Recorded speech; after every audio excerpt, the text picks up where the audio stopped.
Hey guys, y'all know who it is, what's going on, when it's happening, where it's at, and why we're here today. How you doing? It is I, the sublimely magnificent Big Ugly himself, Omari Ellis Feogrande on YouTube. And I'm here with my boy Superjaz. See, I feel like the beginning of what's that shit promiscuous with Nelly Furtado and Timbaland. Am I throwing you off? No, didn't think so. Oh shit. Anyway, yeah, not the song itself promiscuous because anyway, no. What's up? Like I say, Super Jazz SJ. You can call me Jazz. What's going on? Hey, we are nearing the end stretch of this Dragon Ball Super adventure that we are on. Because, we got this next arc going, and as I think we said it in previous ones. Other ones are long. The most recent ones have been long. These next two probably gonna be long too. It is what it is by this point. I appreciate your watching nonetheless. Right. As you can probably see in the title, this is part one of the arc. We're cutting this in half because it's 50 something episodes.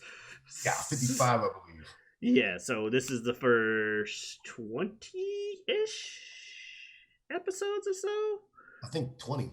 Exactly. Yeah, like so the first 20 episodes of the arc pretty much you'll see when we break it off so that we can do this because like I said, we've been talking a lot, but we're getting into it. So we're gonna go ahead and get started with this arc. And we started off with a new theme song. Right.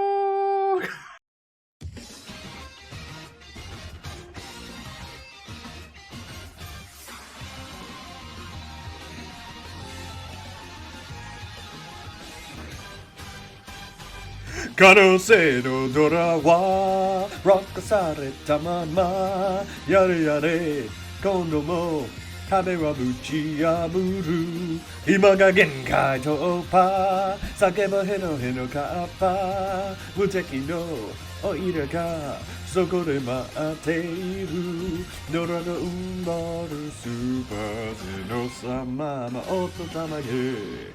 Just hop right into it. It's like, oh, who's that guy? Where's this location? Why is it showing 10 of the Z Warriors every time? What's this mean? I love it because it's so spoilerific. You just got the and I also love it because I remember when it first got announced. My roommate came to me. He's like, because he saw it before I did. He's like, "Wow, that new theme song. What? It actually feels like a fucking Dragon Ball Z fucking theme song."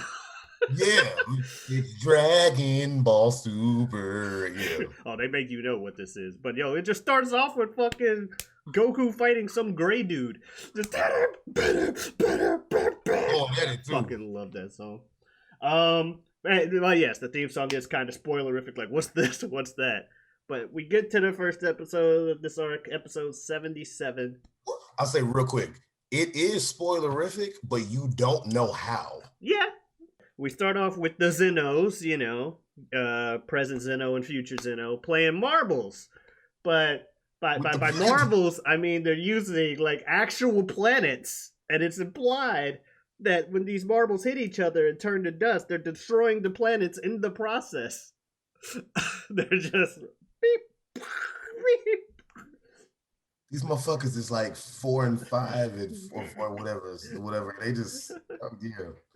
Yeah, so we did cut there. We just see them like, this is interesting. This is kind of getting boring, though. Cut to Goku.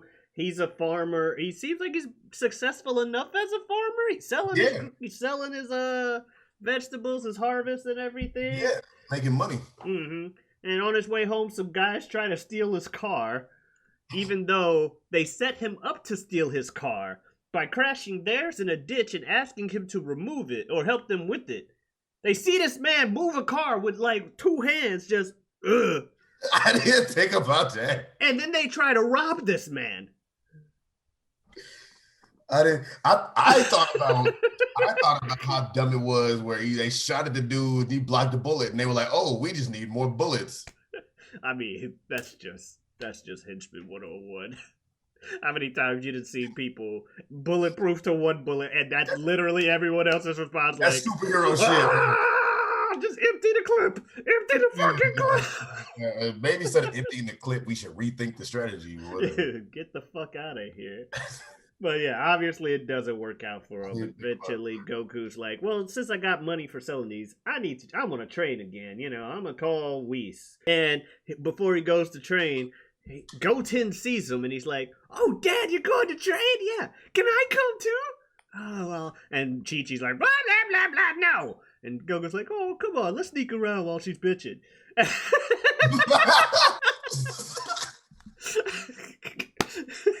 Is that not pretty much what he told Goten? They call, yeah, but you just an asshole. That's funny. Let's just sneak out while she's bitching at us. And yeah, okay. Seriously, people like to call Goku a deadbeat, or a deadbeat. They like to call him a deadbeat for not being around with his kids and bonding with his kids. But I want to say there are two reasons he's not around. One, if he's dead, which he dies usually saving said kids. And two, he tries to train with them. He tries to bond with them with the one thing he fucking knows, which is fighting. And it's Chi-Chi that's like, no! Much like we go to this episode. Let him bond with his kids in his own way. Yeah, you definitely can make that argument. Because Goten's fucking excited as shit to try to go train with Daddy. Yeah. There's an argument for that I can't think of right now. So, yeah. You got that one. You definitely got that one.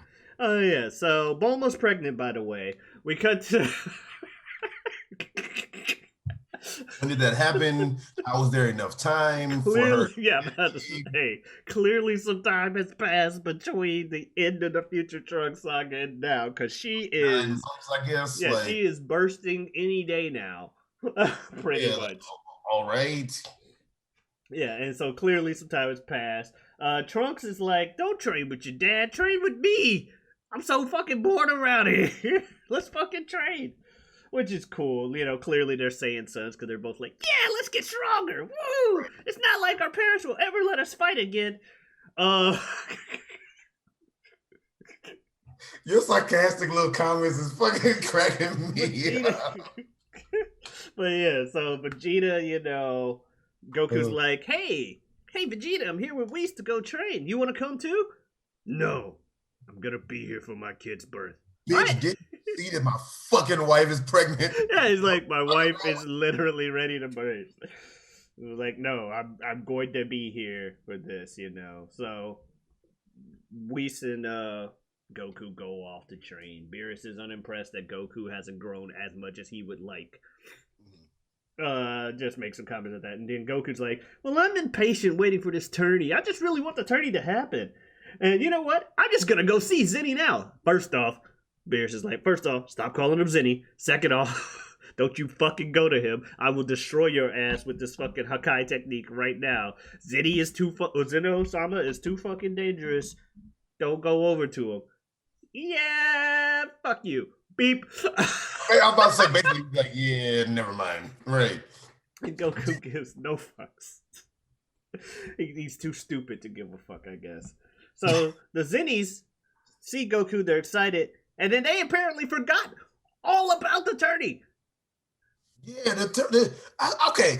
So I was wondering, because they kept saying, thanks for the idea, Goku, and I was definitely thinking, didn't y'all motherfuckers say y'all were going to do it? So Goku might have reminded you, but the whole time they're like, it was Goku's idea. Yeah, no, well, they said they forgot. That's true, but the whole time they're like, it was Goku's idea. Thanks for reminding us, Goku. And I'm like, it was your idea from the jump, wasn't it? Gray area? Okay. But definitely this time it's Goku's idea because they have the attention spans of 5-year-olds and they forgot. And Goku's like, yo, remember that tourney? When are we doing the fucking tourney? So that's all on Goku. Because had he left well enough alone, like Beerus told him to, they wouldn't have entered the predicament they eventually get into. Whis' dad is like, thank you for, reminding the Omni Kings. We'll announce the rules later. So they go to the Kai planet to await it. Dad announced the rules. He's like, there's 10 people per universe, and they will all fight. Oh, okay, cool. So then we go to episode 78. The tourney is going to take place in this place called Null Realm, so that they can have as little consequences as possible. What's the Null Realm? Literally a realm of nothingness. So they don't got to worry about breaking shit and destroying planets, because, Zeno doesn't do that with his marble game. Can you imagine if they treat the planets like pogs? Oh, no. Everybody just be like, why did Earth randomly hit Venus? Like, what the fuck? Yeah. Wow. So, anyway, the winner of the tournament gets to have the Super Dragon Balls. They already collected some of them because Champa apparently had 3 or whatever. So, the losers, they don't get to exist anymore. They're just done, kaput, wiped out, like those planets of marbles. They're gonna just play pogs with your fucking universe. You're gone. So that's not good. And the Zennies are also like, future Zenny doesn't know what a tournament is, because present Zenny didn't really know anything about a tournament until he saw them in the Universe 6 arc. Yeah, that's what I thought both of them had that. So, okay, I got you. Future Zenny doesn't know anything about a tournament, so present Zenny wants to show him how cool tournaments are. So they're going to have an exhibition between Universes 7 and 9, and that's going to be in an hour. So you better go find some people, Goku. They were giving them no time. I know I'm jumping ahead, but 40 hours, bitch? Anyway. That's in an hour, by the way, so you're going to need 3 people in total. And Vegeta still says no, because his wife's expecting any time now. But come on, Vegeta, it's only going to be a couple minutes. No! She's about to have a child. And Vegeta actually suggests Gohan, why don't you just fucking ask your son? I can't ask Goten. But no, eventually he goes to ask Gohan. Dadhan doesn't want to, but when Goku mentions the consequences, Gohan's like, first off, I'm happy that everybody that hears this is rightfully mad at Goku for putting him in this situation. They're like, you fucking bastard and yo fight hungry ways. Why did you remind them of this? Why did you have to emphasize something that's going to kill us all? And why are you not taking it nearly as seriously as everybody else? So I was gonna say, you talk about you get to see more so throughout this arc. You talk about how stupid Goku is in Super. Goku was doing some dumb shit. Not even just that, he was doing some dumb shit throughout this. So we'll talk about it, but yeah, so they made that motherfucker dumb. So Videl actually convinces Gohan to fight because it's along with his wish to protect the world. And also, she's just like, "Oh, your dad wants to fight, but you just go with him. Oh, I'll have fun. Just fucking do it." So it's like, okay, I guess that's what's happening. And Boo also happens to be at Gohan's house because with Hercule and everything. And so Goku invites him and Hercule too to come, but Hercule's just there because Boo's there. Right. So yeah, by the way, the commercial breaks thingies just spoil who the team's gonna be. Like right off the bat, it's like, there'll be 10 people. Next thing you go, da, da, da, da, da, da, da. Here's 10 people from Universe 7. I wonder if they'll be the team. I honestly, for a minute, I was like, okay, this must be something. And then after, it wasn't by 78 or 79, but after about 79-ish, maybe 80, I was like, okay, clearly the 10 people. Okay, clearly so-and-so said yes. Clearly so-and-so said yes. It's like. So, yeah. So we, I'm going to say, I hate that Gohan, he put on the gi like he's serious mode, but he kept on the fucking dad glasses. And I'm like, take those damn things off. I don't know why. I just don't like the damn things. It's just weird on his face. Don't like Dad. I don't like Dad Han. Not at least, but I don't like. I like take off the damn glasses. So yeah, Whis goes there. Whis' dad, sorry, the Grand Minister. Yeah. He makes a mini arena for everybody to show up, and he has like Kais from all around the universe here to watch. And you got With the, the I said with the destroyers with and the the destroyers and angels. Yeah, so everybody shows up. We see that Universe Nine's reps are these three wolf people, of various colors. And Goku, as classless as ever, hey Zitties, what's up? Hey other guys, what's up? Goku, please shut up. But guys, and sit your ass down. yeah. So the other gods obviously disapprove because who the fuck is this mortal? Kind of like Zamasu was acting, but not quite. I must delete all mortals. Just. When the Grand Minister pretty much introduces Goku. Oh no, he then introduces. By the way, everyone, this is Goku. So he's the reason we're all here today. Be happy that this Goku guy is here for you guys to watch this exhibition before we have our tournament. Yes. And, kind of revealing himself as a villain to everybody because they're like, oh, that's the dude. Okay. And since the tourney was his idea, yeah. So Grand Minister mentions that if the Zennies don't like the fights today, people will die. Just gonna die. He's just gonna delete people. So y'all better have a good fucking fight, or we're just gonna delete you for having a shitty fight and wasting Zenny's time. So people just gonna die. Like what the fuck? Yeah. So the Red Wolf Basil is the first up from Universe 9. I'll say real quick. I am so glad that when they said the trio of danger, I'm so glad that I forget who it was, but somebody was like, that's a corny name. Because my first thought was, that's a corny name. Oh, yeah, I was going to bring that up the next episode. Oh, shit, okay. But yeah, Red Wolf Basil but you're right. Red Wolf Basil is the first up from Universe 9. Boo, however, who was supposed to be the first up, is asleep. Because of course he is. But Hercule feeds him some chocolate, wakes him up. And then tells Boo, and they tell Boo to go play with the doggy. And Boo's like, okay, I'm gonna play with the doggy. And, Basil's really fast and starts beating the shit out of Boo while laughing at him. Universe 7 ain't shit. I'm Basil. And beats the shit out of Boo. And then the episode ends with Boo, who's on the ground, seemingly unconscious, just smile. And I'm not gonna lie, watching that the first time, I was like, oh shit's about to get real this episode. Honestly, yeah. So yeah, episode 79. Folks think Boo lost, but obviously that's not the case.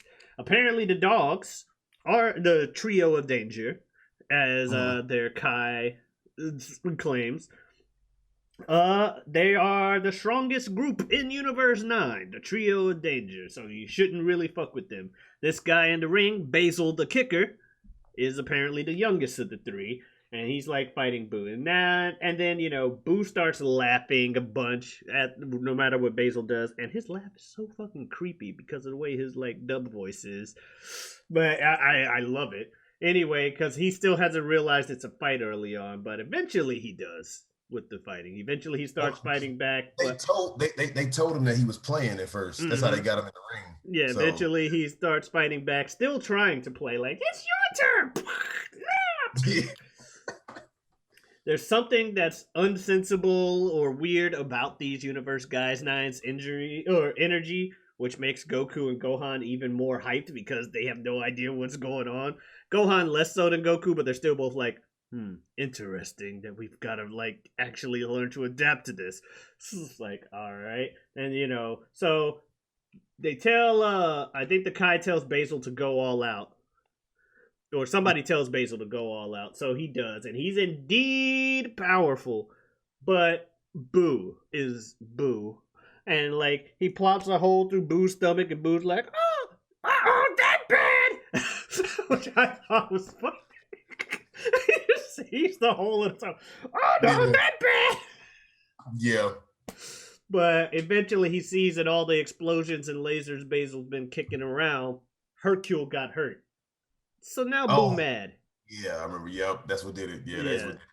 So now Boo mad, and he just knocks some fucking 11, like, he's like throwing energy and Basil's throwing energy and stuff. Boo knocks an energy ball, Basil throws at him toward Universe 11's booth, and some hooded dude just stops it, and his god of destruction, who's like a clown's like, good job. And it's like, all right, that's interesting. Meanwhile, Boo continues beating the shit out of Basil, even fucking puny godding his ass. Just destroying the fuck out of him. And then throws him out the ring. And they're like, well, it looks like he won by ring out. But the Zinnies don't like ring outs. So ring outs don't count. They're like, ring outs are boring. Boring is bad. Y'all are fighting. I don't know what to tell y'all. Y'all gonna keep going. People gonna die. But Zinni, the world tournament doesn't Goku. It doesn't fucking matter. Oh, okay. Go ahead down, Goku. Like, the Zinnies don't like ring outs, so shut your damn mouth. So, Basil then gets some kind of steroid from his Kai. The match apparently, and they were like, what the hell? They're using things. You should be disqualified. But DQs are boring, and boring is bad. So no DQs either. Like, that's what happened. And like, oh no, they don't want any disqualifications. That's boring. So keep fighting. So yeah, steroid makes Basil all strong and shit. But boo. and it's crazy when you think of the fact that Boo is as strong as he is here, and he bodies the shit out of Basil, and he's only really got half his power. Well, yeah, because he's definitely not Super Kid Boo at this point, which was even stronger. The Kid Boo's been removed from him. That's what I was saying. Yeah, right. And Boo's still this fucking stupid. Yeah. But yeah, so the Zinnies are happy that Basil got his ass whooped. And, Supreme Kai and Beerus actually are, like, hugging when Boo wins. They're like, yay! And I'm like, what? Because you don't see Beerus, like, hugging people. No. So it's just funny that him and Supreme Kai were hugging at the end of that. But yeah. The Boo heals Hercule. And, more hugging from those two. And then the Grand Minister fixes the ring by snapping. He's literally just like, ring fixed. All right, who's up next? So we enter Lavender, the yellowish dog dude. He seems clearly bloodthirsty and laughing and planning on killing the fuck out of Gohan. Motherfucker. I'm gonna kill this nigga. First of all, like, Jesus Christ. Why they put this motherfucker in a fucking random shirtless with overalls? Make him look even creepier. Yeah, he just literally just sits there the whole time. Like, if you don't think this nigga is scheming some shit. I think Basil had on a scarf. Yeah. Bergamo had on pants and an ascot or a scarf or so. And this motherfucker was just shirtless with overalls. Just so he could look even creepier, I'm wearing overalls. And he didn't even stand upright. Yeah, he's like hunched over and just... Arms dangling. Arms dangling. And Gohan's like, I'm gonna fight him. I'm gonna kill this motherfucker. Something is wrong with this. And they still did the like zoom ins on his eyes like they needed to, because they don't. We know this dude's up to shit. You don't need to do the Zamasu Light Yagami like, oh no, here's what he's really thinking. He's thinking about killing this dude. No, we know what he's thinking. He's the most transparent motherfucker on the planet. I wonder if the shirtless, barefooted wolfman in overalls, hunched over with his arms dangling, laughing hysterically to himself at a joke that's not funny, that no one told, is ready to kill his opponent. The fuck? Anyway. But at least Gohan took off the glasses. So they get ready to fight. What's funny real quick, if he kept them glasses on, they might have helped him. But he didn't. Zinnies are very hyped to see how Gohan's gonna fight, because he's Goku's son. So they're like, yay! Huh? Ooh, yay! Yeah, that's a bit that goes on with the Zinnies, by the way, is one of the Zinnies doesn't realize what hand to raise when the other one does, because they try to do the same things. So they're like, yay! And then the other one goes, huh? Ah! I never paid that much attention to that part. Damn, I'm missing little side gags. Okay. Yeah, so episode 80, Goku, hypocritical as fuck, tells Gohan not to wait and see what this opponent could do, go all out from the start. Like, he's like, Gohan, don't play the wait and see approach with this guy. We don't know what he's about. I mean, he kind of do. We just went over it. He's about killing you. But knowing that Goku himself totally would do just that, wait and see, he's telling Gohan not to. And Lavender, apparently he's really fast, just like Basil is. Also, he breathes poison and then covers his fist with poison. He uses a lot of fucking poison. And yeah, he blinds Gohan and beats the shit out of him. Goku's like, Supreme Kai's like, fuck it. They can use steroids, we can use sensu beads. Just cure the poison right away. And, Gohan says no, because he wants to win with his own power, because he's Goku's son after all. And he's like, you know what? I'm going to use this for training purposes. I need to be able to, deal with this. So, if I die, oh well. Yeah, Gohan does actually try fighting back despite, his lack of sight. He starts using his energy as, radar or whatever to find the dude. And the Blue Wolf, who seems to be intrigued by the fights as Goku is. Well, not as much, but he's still like, he's actually fighting back. Worthy foes type deal. So he's got a little bit of that warrior thing. He's not quite, Goku excited. But yeah, Lavender's like, okay, this motherfucker's hearing my feet on the ground. Oh yeah, I'm sorry. At first he was hearing Lavender's feet on the ground and reacting. So Lavender's like, fuck you. I'ma fly and shoot lasers at your ass. You can't dodge that shit. But eventually, Goku's, naturally unworried about his son's situation because he knows Gohan's potential, as opposed to everybody else is like, that motherfucker's about to die. He's gonna kill the shit out of him, right? Yeah, but Gohan goes Super Saiyan despite not doing so at the start of the fight when he said he'd go all out from the start. Definitely Goku's son. Gohan uses his own. That's when he uses the energy for the radar to find him and fight him. Whis points out, but that's gonna drain his energy faster, and also, sure enough, it happens, and also spread the poison faster through his body. Spread the poison, yeah. So he just double fucked himself by trying to do that, but he needed to, try. Lavender starts beating the shit out of Gohan, but he just powers up more, and eventually, Gohan just full-on tanks the poison just to get a hold of Lavender. And then fucking Izuna drops his ass on his head. The fucking, flip on his head. Or Ninja's Pile Driver. Izuna drops his ass on his head. Now, Gohan's able to stand, even though Lavender isn't. But immediately passes out before the verdict can be given to who won. And thus, it's a draw. Which was some bullshit. Yeah. Gohan won. Yeah. But anyway. Because and Gohan passed out because the poison's all throughout his body now. He's full on purple, anime poison, so it's got to be purple. Falls down. But we got sensu beans, which we just mentioned, so he's fine. Grand Minister drops the news that Universe 7 and Universe 9 are the weakest. He's like, the Ziddies are happy that the two weakest universes out there can put on such a good show. I'm sorry, what? We're the weakest?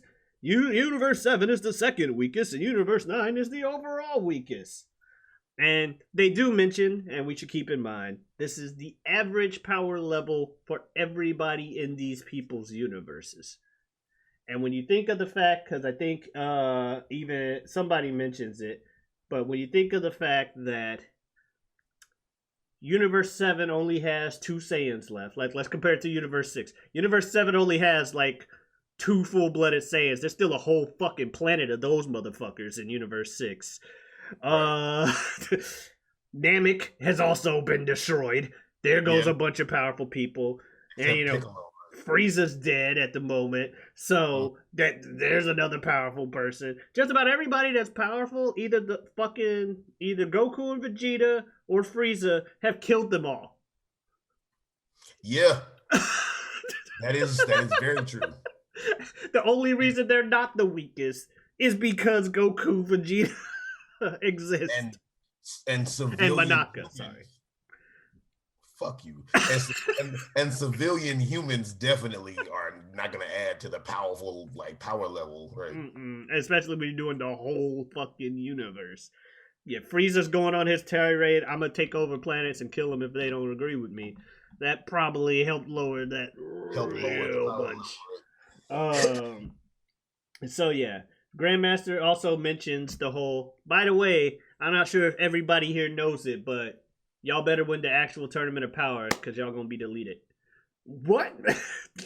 So he's and then he's like, wait, I will explain though. The first universe and the 12th, as well as the 5th and 8th universes, they're excluded because they're too strong anyway. Zeno just wants to get rid of the weak universes.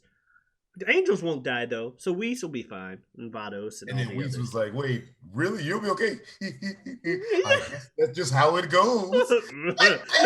Sucks to be you. Basically, he was like, "Fuck us, huh, Whis?" Like, damn. I mean,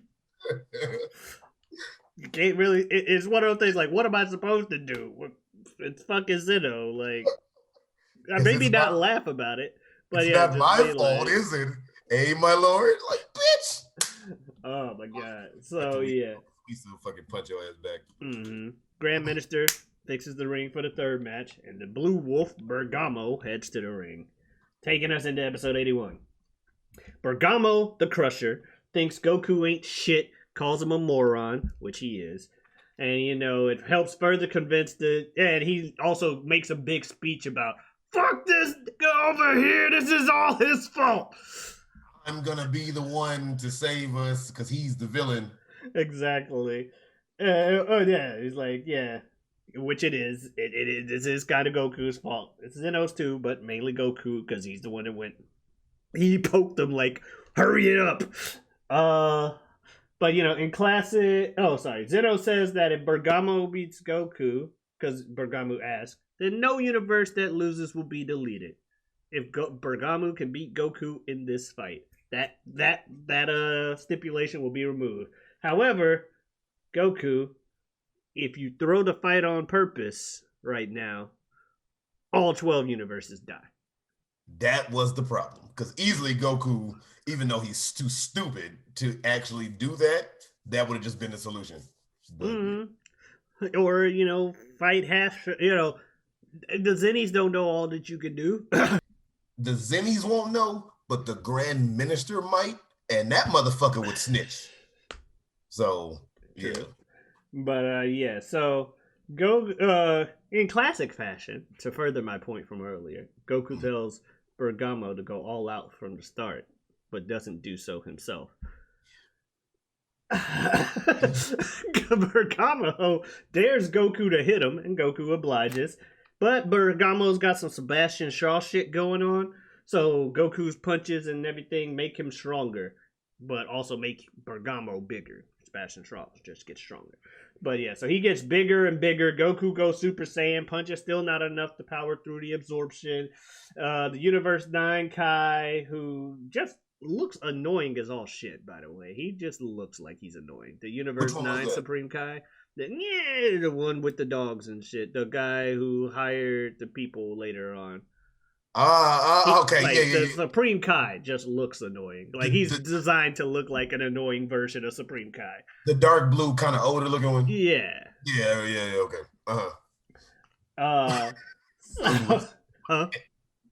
He looks annoying. Yeah, is he not? Does he not? I'm not denying it. I'm just like... But yeah, he continues taunting Kakarot, Goku simply wants to see how big Bergamo can get. Come on, how big can he get? So eventually he goes Super Saiyan Blue, which wows the Zennies and surprised the other gods that are like, wait, this mortal can do this shit? Who the fuck is this dude that ruined our lives?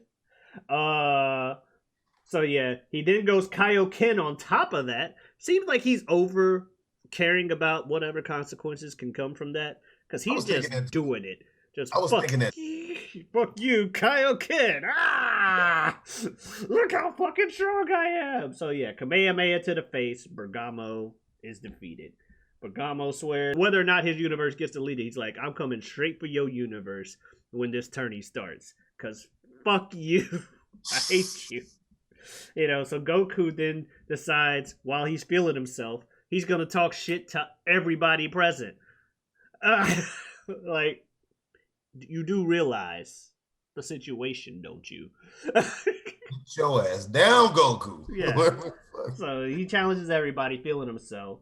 And that's when the Grand Minister, goes over the Tournament of Power rules. So apparently, the rules of the tournament: you can't use weapons, you can't fly, you can't kill. There's a 48-minute time limit, and it's a giant 80-man battle royale. So it's ring outs only. And it's all ring outs. That was definitely the weird part. Yeah, it's ring outs only. It's literally a battle royal. Throw people over the edge, and they're like, "What if you knock them unconscious?" Then pick their ass up and throw them over the edge. He's like, unconscious is not good enough. It is about the ring out. Yeah. And if you kill somebody, we'll kill you. Don't do it. Yeah, they said that. Like, follow these damn rules or don't. So this mystery guy from Universe 11 who blocked a shot earlier steps forth to have a word with Goku. Takes his cloak off, and he's got this big ass mustache. This orange dude, big fucking dude. He look like Dr. Robotnik with big fists. Like, what the fuck? He's the leader of this group called the Pride Troopers in Universe 11. And his name is Top in the dub, but I was so used to calling him Topo, which I guess is still Top. So I still may refer to him as Topo going forward, just because this is what we thought it was, but it's Top, I guess. It's just Topo sounds more like a name. Goku, I will stop you. You are nothing for me. So he challenges Goku to a fight because he's apparently the equivalent of a superhero because he starts, posing. He's like, I must destroy the evildoer. That takes us to episode 82, where we got the Universe 11 Kai, who I think his name is K or something like that. And they got the God of Destruction clown dude, Vermont. Clown dude, okay, I'm just going to be honest. Voice actor wise, the clown dude, that was the one that sounded like a fucking black dude. That sounded like a hip ass black dude. Yeah. I'm sorry. I'm just gonna be honest. Yeah. He was like, "Hey, what's going on, y'all?" Like, yeah, Vermont. That guy said, "Destroyer sound cool as shit." With his Joker looking ass and his Harley Quinn angel. Right. So yeah, they ask for Top to be able to fight Goku. The Zenos oblige. So Top gives a speech about justice. Oh, justice! Not the American way. But, yeah, and he does some slightly less flamboyant Ginyu poses. But Ginyu poses nonetheless. Obviously, Gohan's impressed with the poses when no one else is. Because Beerus is like, this is fucking stupid. I think it's kind of cool. Of course you do, Gohan. Of course you say it, man. Look at this. Exactly. So yeah, Top starts fighting. All his moves have justice in the name. There's Justice Flash, Justice Kick, Justice this, Justice that. And now that said, Topo's a fucking real one. That dude ain't no one to fuck with, and he's nimble as fuck. And he shows real quick. Nah, I'm a real ass dude. I don't care if I got this justice gimmick. I will fuck you up in the name of justice. Yeah, while speaking in the fucking like Queen's English type shit. Yeah, I will beat your ass while talking very scholarly. Yeah, and the Zinnies are all hyped too. They're like, "Yeah, justice!" How these 5-year-olds is bloodthirsty? Anyway. Yeah, justice. Eventually, he gets Goku in a justice rear naked choke. Is that what he called it? That's what Vermont or somebody called it. Oh, he got him in a justice rear naked choke. It's gonna be hard to get out of that one. Which leads to a lot of screaming from Goku. It fucking hurts. And eventually Gohan's the only one who thinks Goku can get out of it, and Goku does eventually power out with Super Saiyan Blue. He starts beating the shit out of Topo, but then Topo's like, oh, well, if we getting serious, let's get fucking serious. Even tanks a point blank Kamehameha like, fuck you, nigga. I don't think you understand what justice is all about. So they both start powering up, and, the Grandmaster's like, all right, we're ending the fight now. It's a draw. Save your fights for later. Like, why? Y'all would have killed each other. Yeah, no, it's like no, no. Save this for later. Save it for the stage. And the Zenos agree that were like, why'd you stop it? He's like, because they gonna, like you said, the Zennies didn't want to stop, but they eventually agree to let him stop when he promises that the tourney's gonna be even more fun if these guys are allowed to live and not wearing themselves out. It's like, okay. So eventually Goku offers, Top a handshake. Top's like, fuck you. Right. Yeah. Did you not miss my turn the crowd against you? Yeah, exactly. Like Bergamo did it, and then I backed him up with my second follow-up fuck you speech. Yeah. Were you not listening? Like, I hate you. Everyone hates you. Everyone should hate you. This is your fault. It's like, oh, you shouldn't hate me. No, get the fuck out of my face. So yeah, and then he's like, by the way, there's this dude in my universe. If you could only fight me to a draw, y'all are fucked. Okay? Because there's this dude in my universe who's strong as all shit, named Jiren. Don't worry about it. He's fucking strong.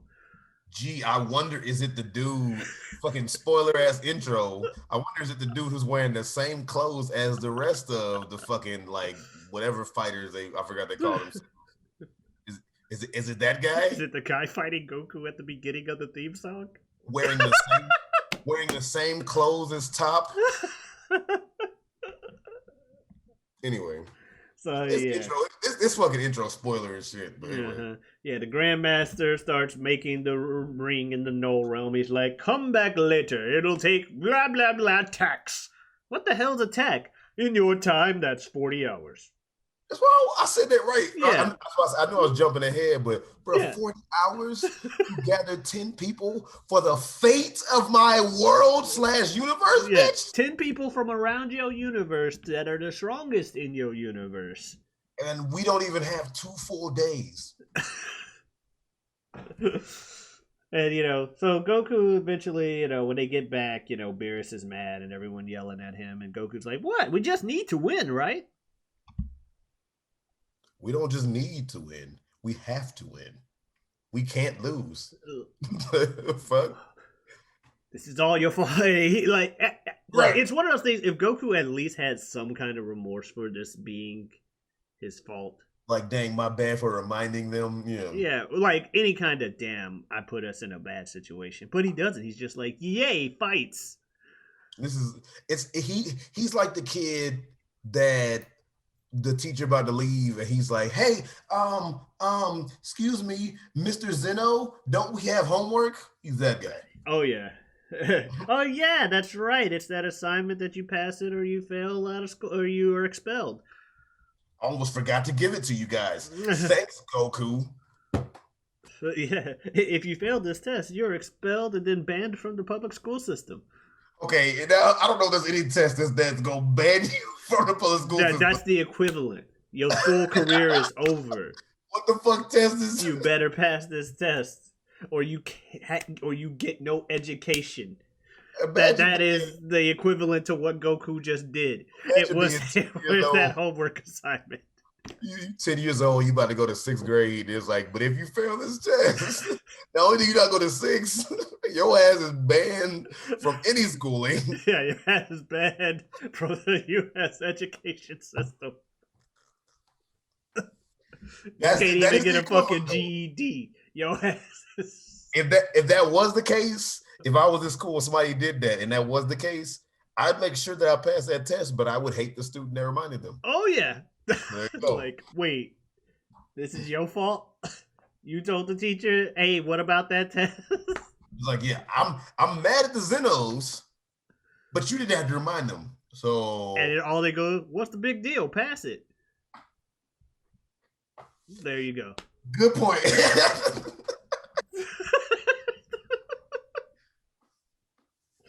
So yeah, everyone else is taking this more seriously than Goku. So we get to episode 83. Folks get back home to hear that Bulma's giving birth soon, which we knew. And they've got this weird little fucking baby come out and show your bum bum chant thing. Okay. I don't know if we're going to include that, but yes. I'm like, what the fuck is that? Baby, come out and show your bum bum. Tum tum. Yeah, Baby, come out, show your bum bum. like, what am I watching? Scenes that you don't want people to see as their first impression when you go, I watch anime.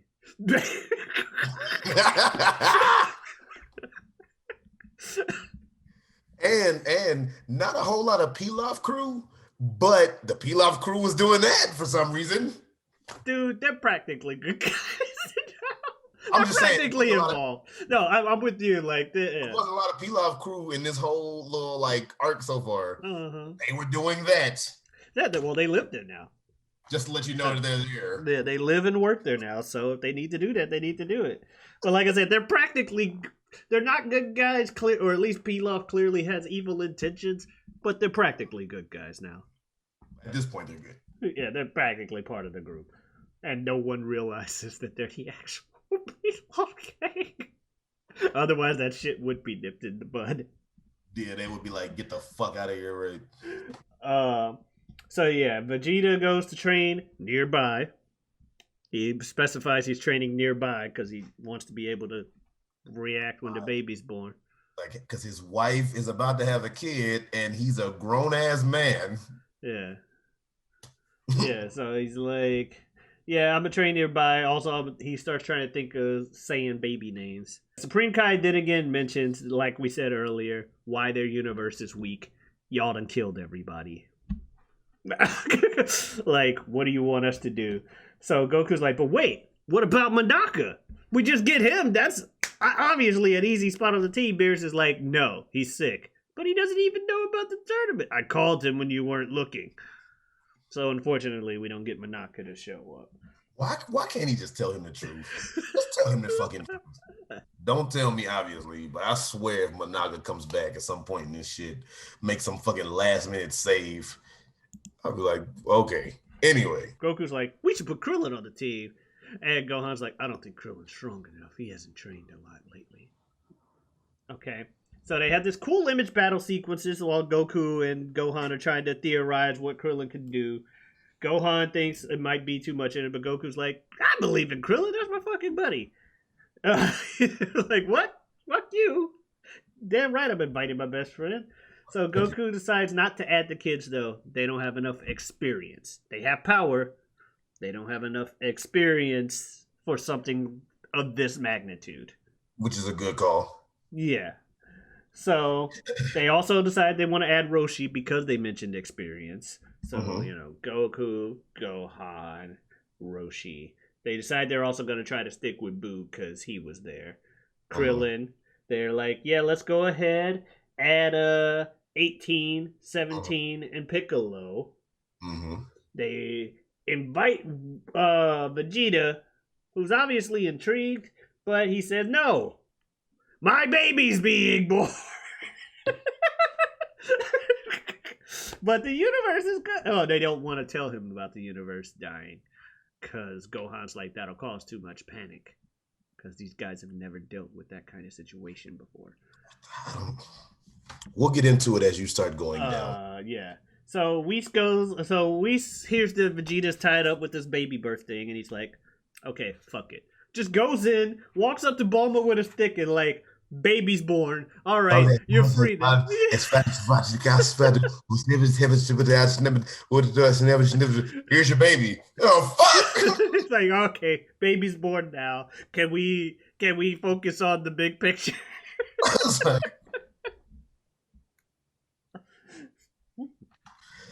You forgot to say they said TN too. You didn't say TN. Oh, they did. So yeah, that's your 10th person, TN.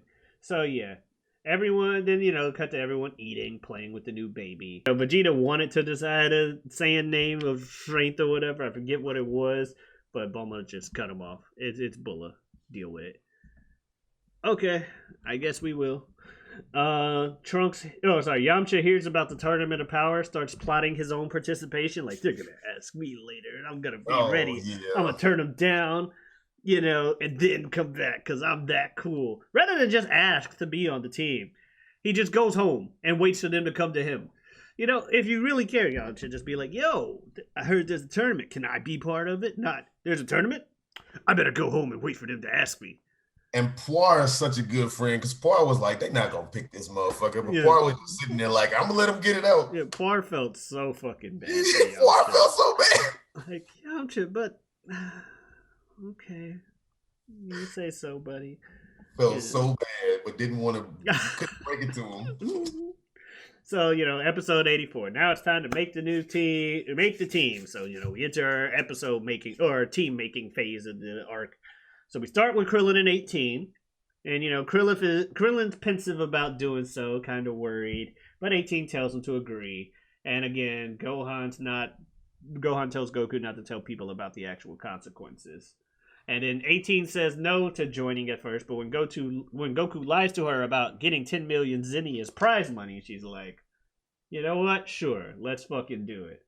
And then Gohan has the nerve to want to test Krillin because he doesn't believe in him due to his lack of training lately.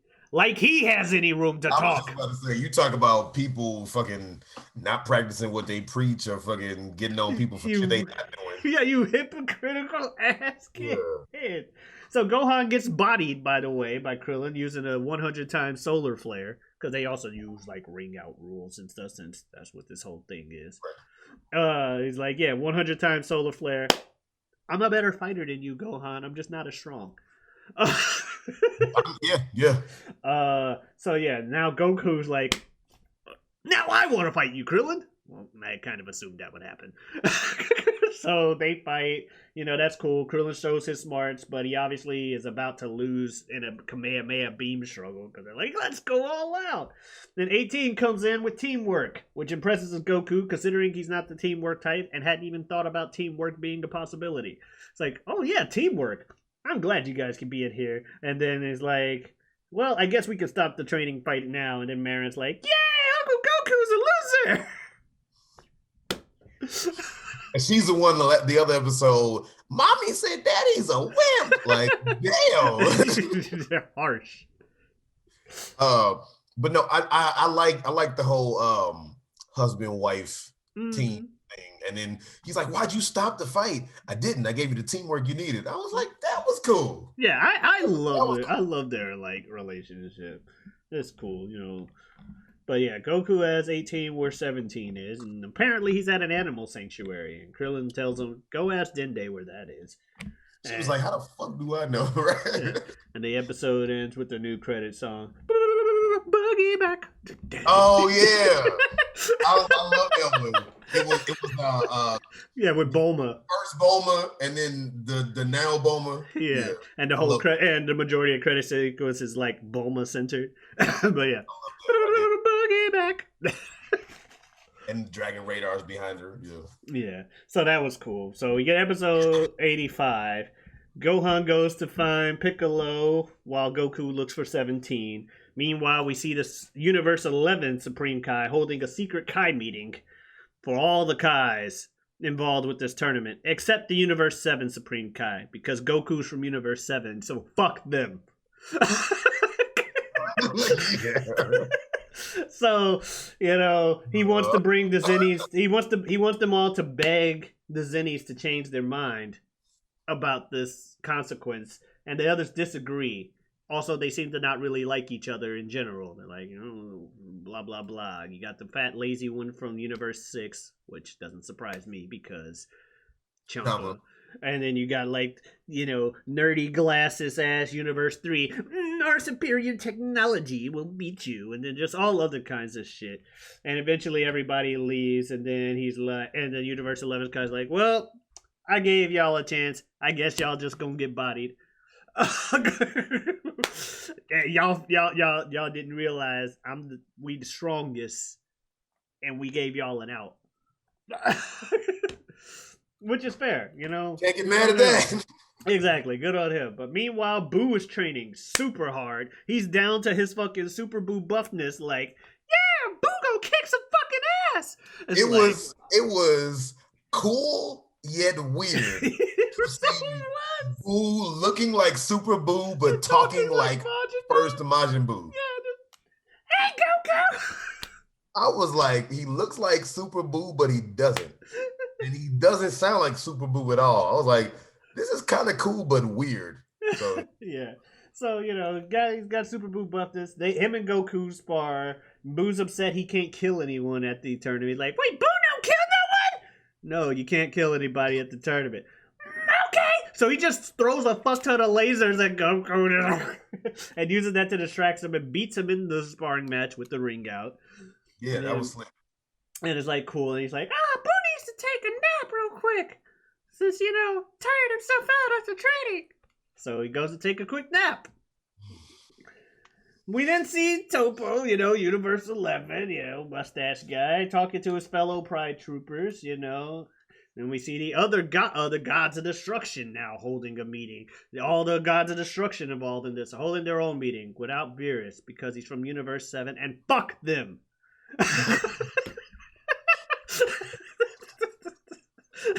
Like, that's pretty much the response they get.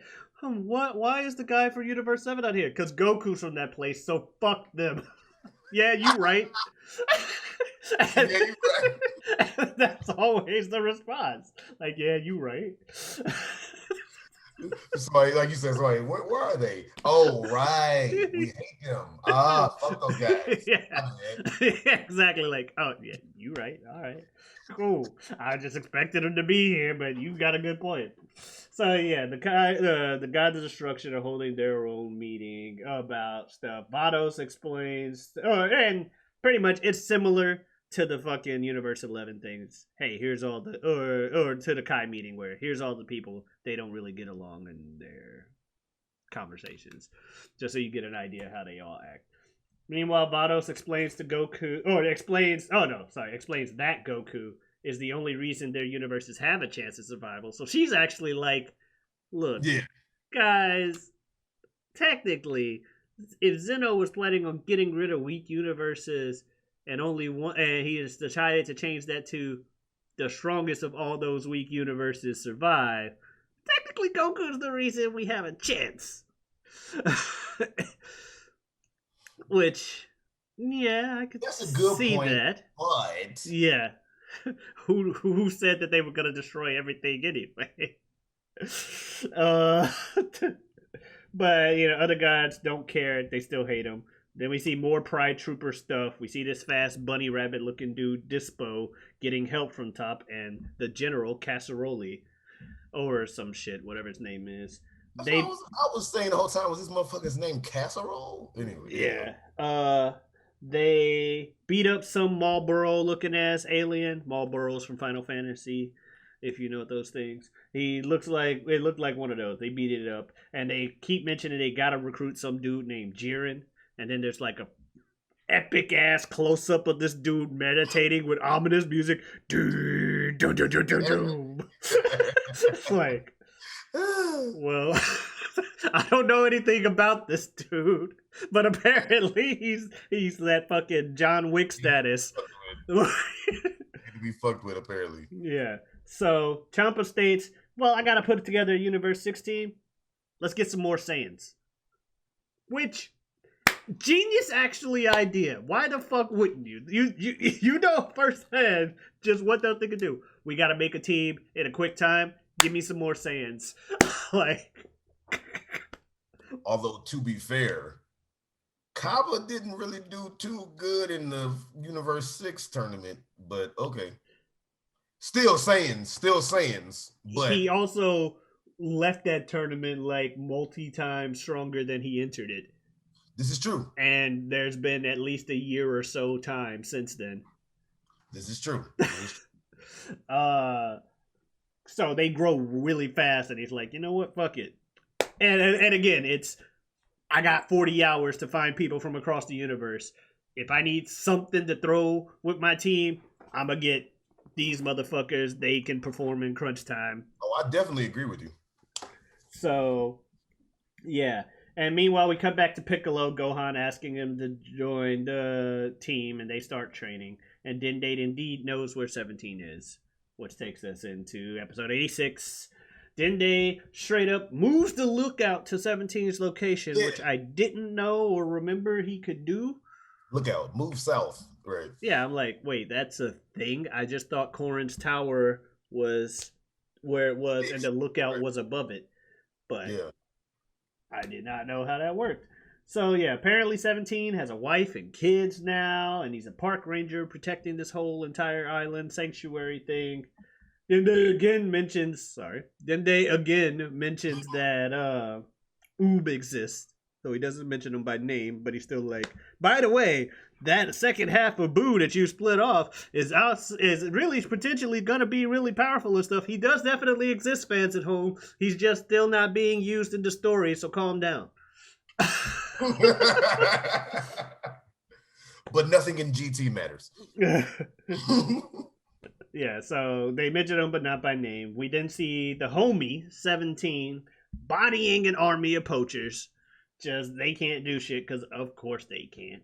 Dude's based off the fucking Terminator. Like, what do we want to do there? He was whooping ass too, Yeah, as he's expected to. exactly. So you know, Goku and 17 meet for the first time, have a little mini conversation.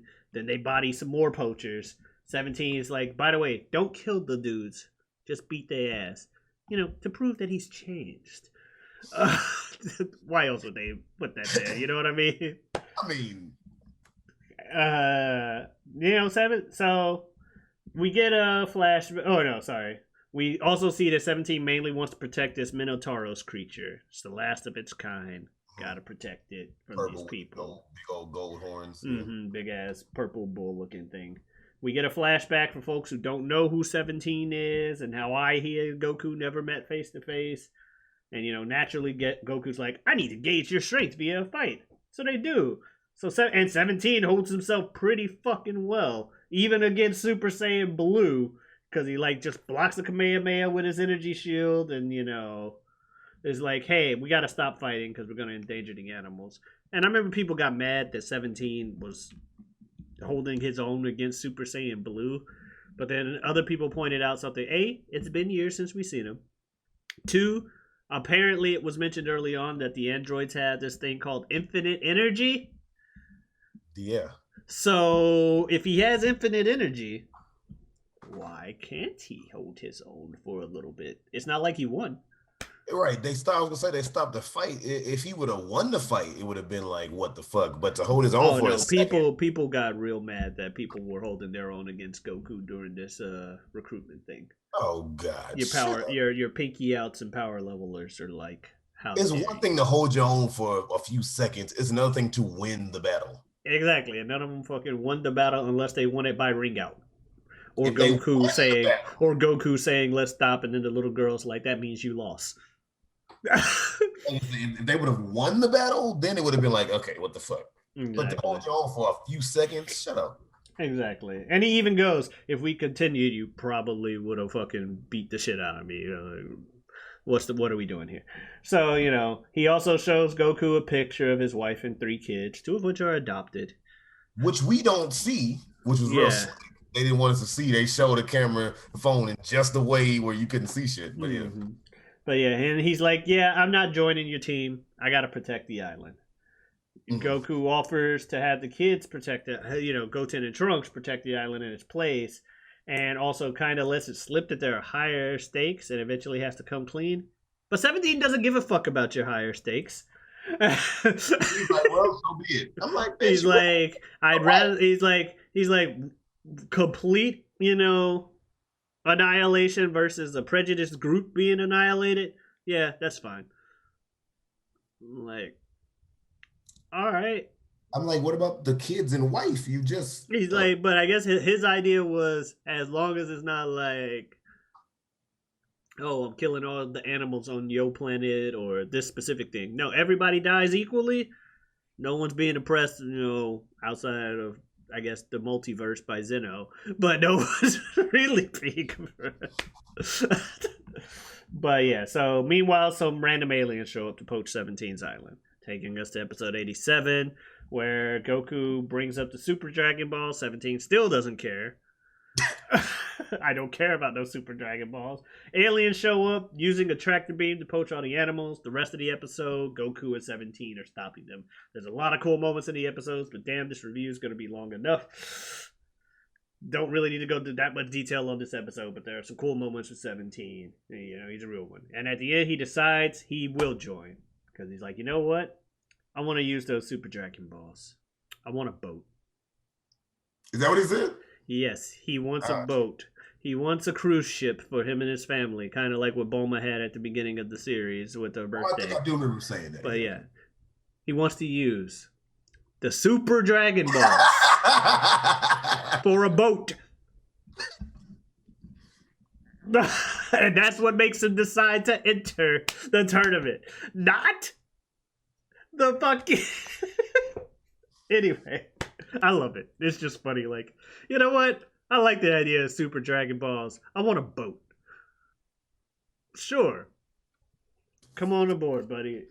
So episode 88, we go to the Gohan and Piccolo training episode. Piccolo already knew everything about the tournament and agreed before Gohan even got there. Agreed to train with them too. Like, he was ready. He even got some sensus. He's like, I'm gonna beat the shit out of you. We gonna make you a man, boy. And so... Yeah, he was like, I got these sensu beans, so I don't feel bad whooping your ass, right? Exactly. So random cut to funny Vegeta family stuff with the new baby, and it's pretty cool that, you know, the kids are like trying to learn how to like put on diapers, and they're just like, let me show you how to do that. It's funny like how much of a family man Vegeta actually is, though he tries not to show it. Yeah, right. You know, it also was funny because Beerus was scared of Bulma bitching at him for like telling everybody what was going on, because Wiz is like, do you want to hear what Bulma will say? And I'm like, the fact that Beerus has now reached the point where he's like, damn, I really don't want Bulma bitching at me for like, you know what, I'll keep my mouth shut. Right. Like, you got an instruction. Snap this bitch away. Thanos are back in this whole scenario of him being afraid of Bulma right over this thing. That was funny. But yeah, so also we see 18 and Krillin training, and the other neighbors like, oh, domestic disputes. You know. Yay, fight each other. And they're like, what the fuck? Yeah. And it's funny because Krillin at the end is talking about what he'll do with his prize money, and 18's like, oh no, that shit's mine. Yeah. Oh, but I wanted my own, my training room to have a spa. And I feel like I have to bring up the same thing I do with Goku every time. You are BFFs with Bulma. It's not like you ask her for money all the time. Clearly you work at a police place. But... because... Not to skip ahead, but yeah, definitely shows that later on in the next few episodes. We saw the filler episode where she showed she's the pretty much Dragon Balls. She is the Dragon Balls. She wanted to win, so she was just like, hey, can you do this? Hey, can you do that? Hey, yeah, she's so rich, she is the Dragon Balls. They literally only need those things for superficial reasons. Or supernatural is what I'm going to say. Supernatural reasons. Anyway, so yeah, we go back to Gohan and Piccolo training, get a big speech about Gohan over, with his disbelief in himself and all that stuff. Like, dude, you gotta fucking get your shit together, pretty much. Piccolo yelling at him about that. Meanwhile, we go see Kaba asking some dude to join his team. We get to see a lot of Universe 6 putting their team together. We see Kaba asking some dude named Renzo, who's apparently his trainer, his original trainer, because now he calls Vegeta Master all the time. And Vegeta's like, stop doing that shit. But yeah, and Renzo's like, see, I got this bum leg. I'm retired. But the universe is going to be wiped out. Yeah, I would help, but this bum leg, I cannot. like, he specifically uses the words bum leg repeatedly. And he's like, I'm retired. And even if I couldn't, my bum leg, it won't let me. So he's like, you should probably ask my sister Caulifla. She's got some latent potential. She could probably be stronger than me when all is said and done. She won't be. I wonder if that's cauliflower. Yes, actually. What's a Renzo? I don't know. Kaba is cabbage. Yes. Kale is kale. Cauliflower is cauliflower. I don't Yeah. know. It's clearly a vegetable of some sort. We're just uneducated. And I did say we, because I don't know what it is either. I didn't know what a bardock was for a while either. The fuck is that supposed to be? It's a burdock root. It's a root vegetable from which people believe your carrots and radishes come off of like its tree. The more you know. Okay. Yeah, well, you know what I mean. So, yeah. So Bardock would be the father of Kakarot and Radish. Oh shit! They're all in the same vegetable family.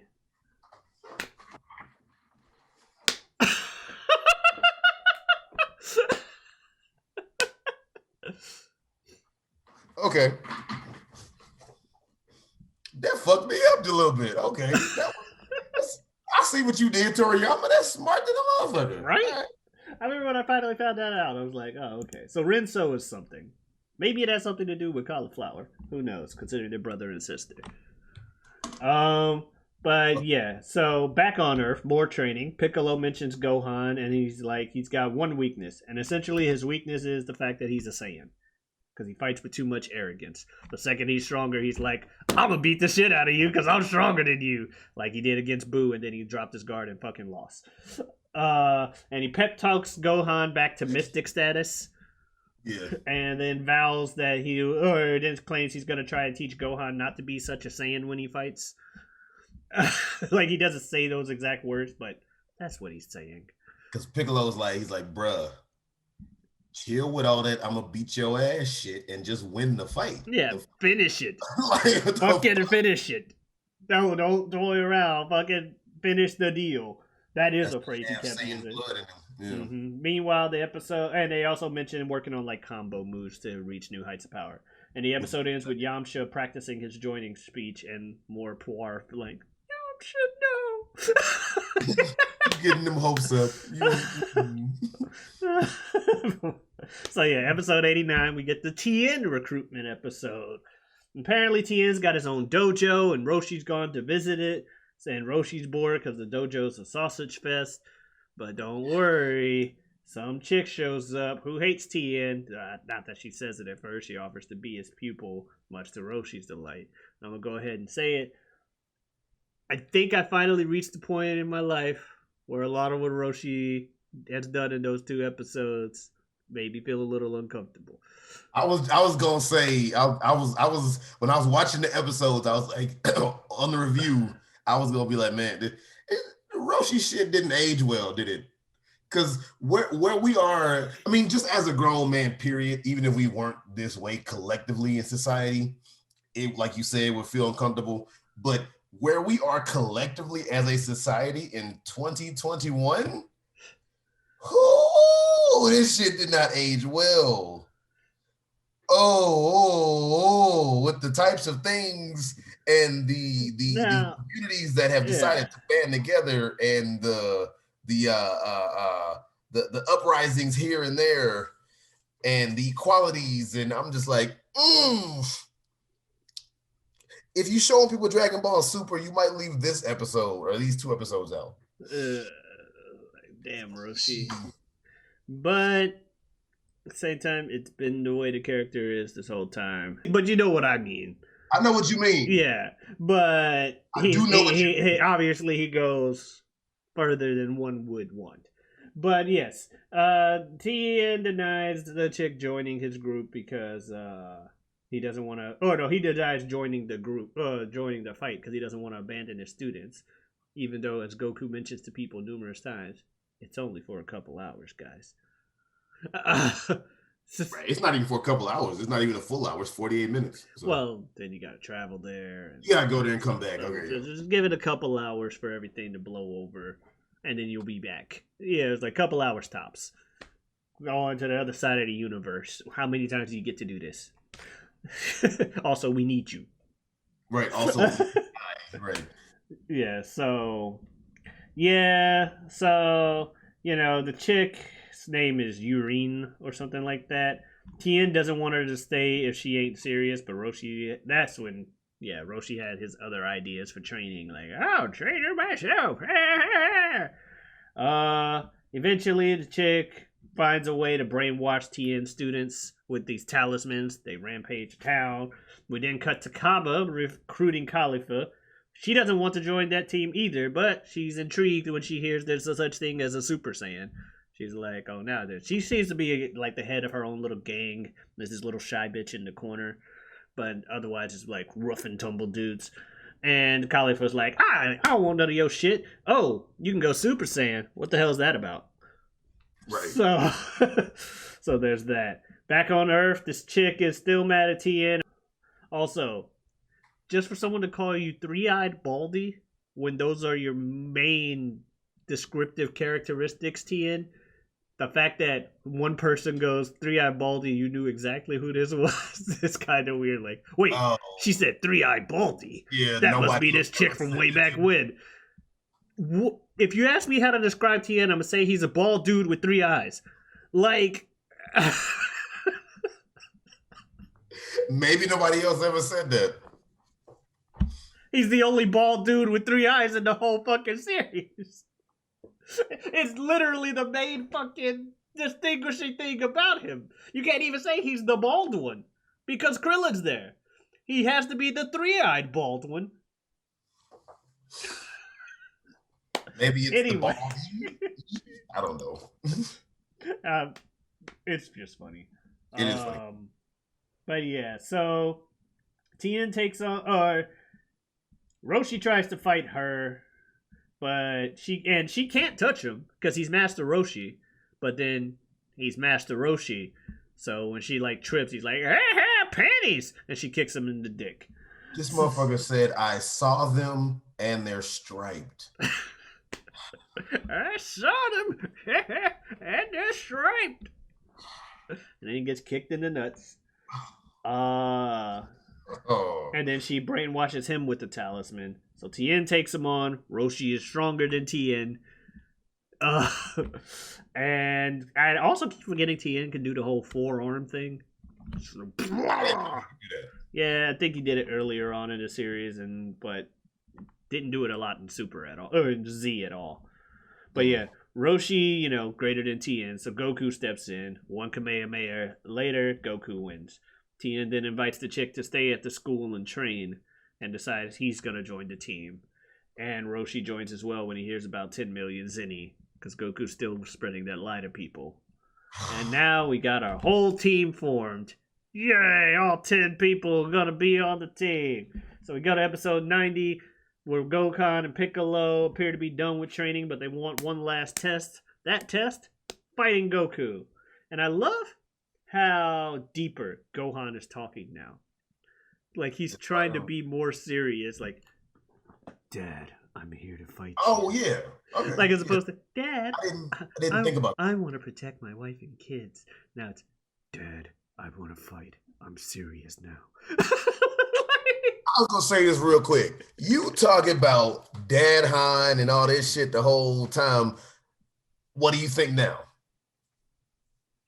I think he's not what he was, but still. There's a video. I honestly like.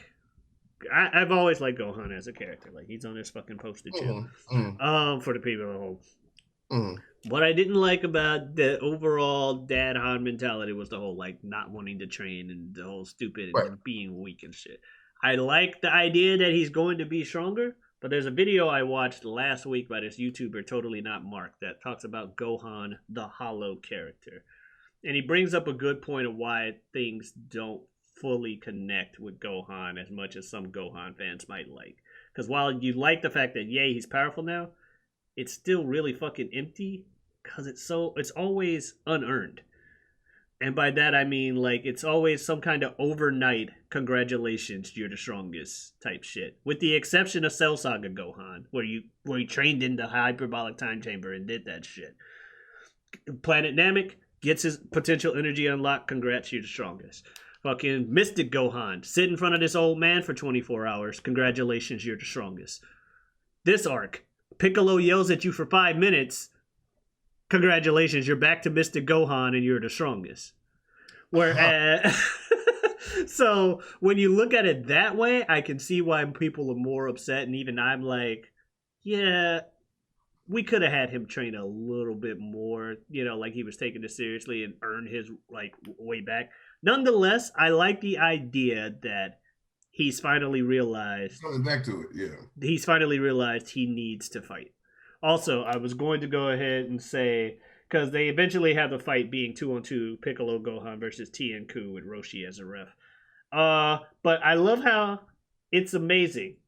The longer he's away from Chi Chi, the more like his father Gohan acts with the whole I didn't think about with the fighting thing. Like the longer he's away from Chi Chi, because he's been away from Chi Chi for a couple days now, and he's more like, I need to get strong, I need to train. Oh man, I actually like this shit. You know what I mean? Like the longer he's away from Chi Chi, that's just how he goes. So yeah. So the fight starts. Gohan and Goku go for each other from the get go, and Piccolo and Tien can't really do anything here. He's clearly the weakest out of the four of them on this roof. He's like, I'm here too. Apparently, Gohan. They're doing a lot of stuff. Apparently, Gohan was distracting after everything said and done. Cool fight and everything, but apparently all of Gohan was doing was distracting while Piccolo was charging a laser, which Tien just kind of sat there watching him do because he was confused about what he should do. And by the time he's like, oh, I should tri-beam this guy charging the thing, Gohan's like, hey, get the fuck out of here. Also, back to the fighting, and then Goku's like, oh shit, Piccolo was charging his laser. That whole Gohan thing was a distraction. All right, dealt with the laser. Surprise, the laser was a distraction for Gohan. They said practice some combo moves, right? And it fucking worked. Tien tells him to call off the fight because Gohan is really, really fucking strong now. And Gohan disagrees because he wants to test himself more. And so he wants Goku to keep it. That's what I'm saying. It's like, that's what I am saying. They fucking, the longer he's away from Chi-Chi, the more Saiyan like he acts. I'm not saying he can't. I'm not saying I have a problem with Gohan being smarter than Goku. Clearly, I've complained about Goku being stupid this whole series. Yeah. It's not the fact that Gohan likes study. It's the fact that he and his dad clearly had this thing with the fighting. And while everybody's like, Piccolo's the real dad because he's around for Gohan. Oh, Piccolo kidnapped this dude when he was 3 and forced him to train in a mountain for a year. And he's like the only person that kid knew and fucking got Stockholm syndrome into that. But they are obviously friends and buddies now. But this whole Goku doesn't care about his kids thing pisses me off. Hey, here's a fucking T-Rex. Figure it out. Okay. Gohan gonna die. Just got eat it. He figured it out, but still, right? Because Saiyan, which is why Cabba's like, or why Champ is like, give me more of those. Yeah. In a crunch, I need some of these. Yeah. Genius. So yeah, anyway, the fight, Gohan disagrees on the first episode. Meanwhile, we go to Universe 10. Gowasu can't decide on the team because he's too pensive. Huh? It's fucking Gowasu. He's too pensive about what he wants to do because of the Zamasu thing. So he's like, I'm not a good judge of character. I thought Zamasu was a good guy, which, really would have been nice to have Zamasu around for this, but...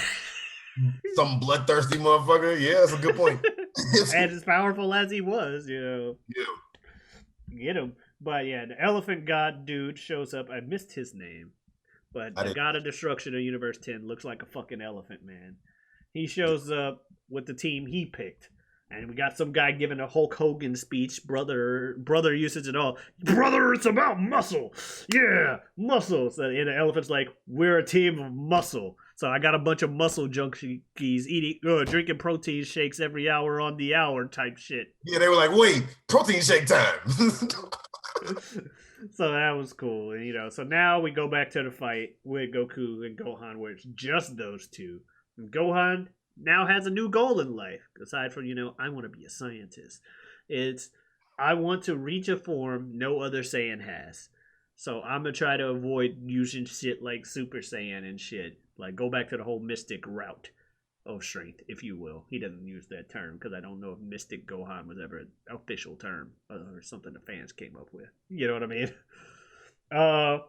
But he wants to go down that path of strength. And Goku is so fucking proud and so happy. And they fight. They beat the hell out of each other, both asking each other for more and more because, Yeah. again, sand. And then, eventually they shake damn near the whole world with their final clash. But Gohan does lose. Goku catches him before he hits the ground, and you just see the happiest fucking look on his face. So yeah, you see that pretty much look on his face. And they vow to keep pushing each other as far as they can. And also he names Gohan the captain of the team because he's smart and can strategize. And Gohan's like, cool, Dad. Yeah, because everybody's going to listen to Gohan. That definitely happened. So episode 91, the Zennies are bored, and boring is bad. Literally a quote they say. Hey, I'm bored. Yeah, boring is bad. So they call the Grand Minister to make them not bored. He's like, well, I'll give you updates from around the universe. This is not a clip show, but it's not a clip show because, it's present tense, but it's kind of a clip show. You know what I mean? Montage? Kind of, yeah. Ish. It's weird, but you get the gist. I know what you mean. Yeah, we're hopping around to a bunch of places this episode. So we see Universe 7 first, because that's the one that matters, let's be honest. Popo warning Vegeta not to blow up the hyperbolic time chamber again. He's like, if you blow this up again, you're banned for life. And Vegeta just walks in. And he's like, he's totally gonna fucking blow it up again. Right. Right. So yeah, Goku trains with Whis or whatever. We see the Universe 9 Supreme Kai panicking that he can't find anyone other than those dogs from the exhibition. And Zeno start asking each other who they think will win, and they're like, I think Goku will win. I think so-and-so. We cut to Universe 6. Frost is being found by Hit. Frost tries to fight him, but Hit clearly is better than him. But he still gets invited to the Tournament of Power because Ciampa's like, I'm just going to use my team from earlier and throw some more Saiyans. Yeah, it was kind of cool seeing this fucking Blade Runner fucking environment and Hit come and find Frost in exile. Because now everybody knows Frost is bad and that was all, that good shit was bullshit. So yeah. Mm-hmm. He thought Hit was there to kill him and put him out of his misery.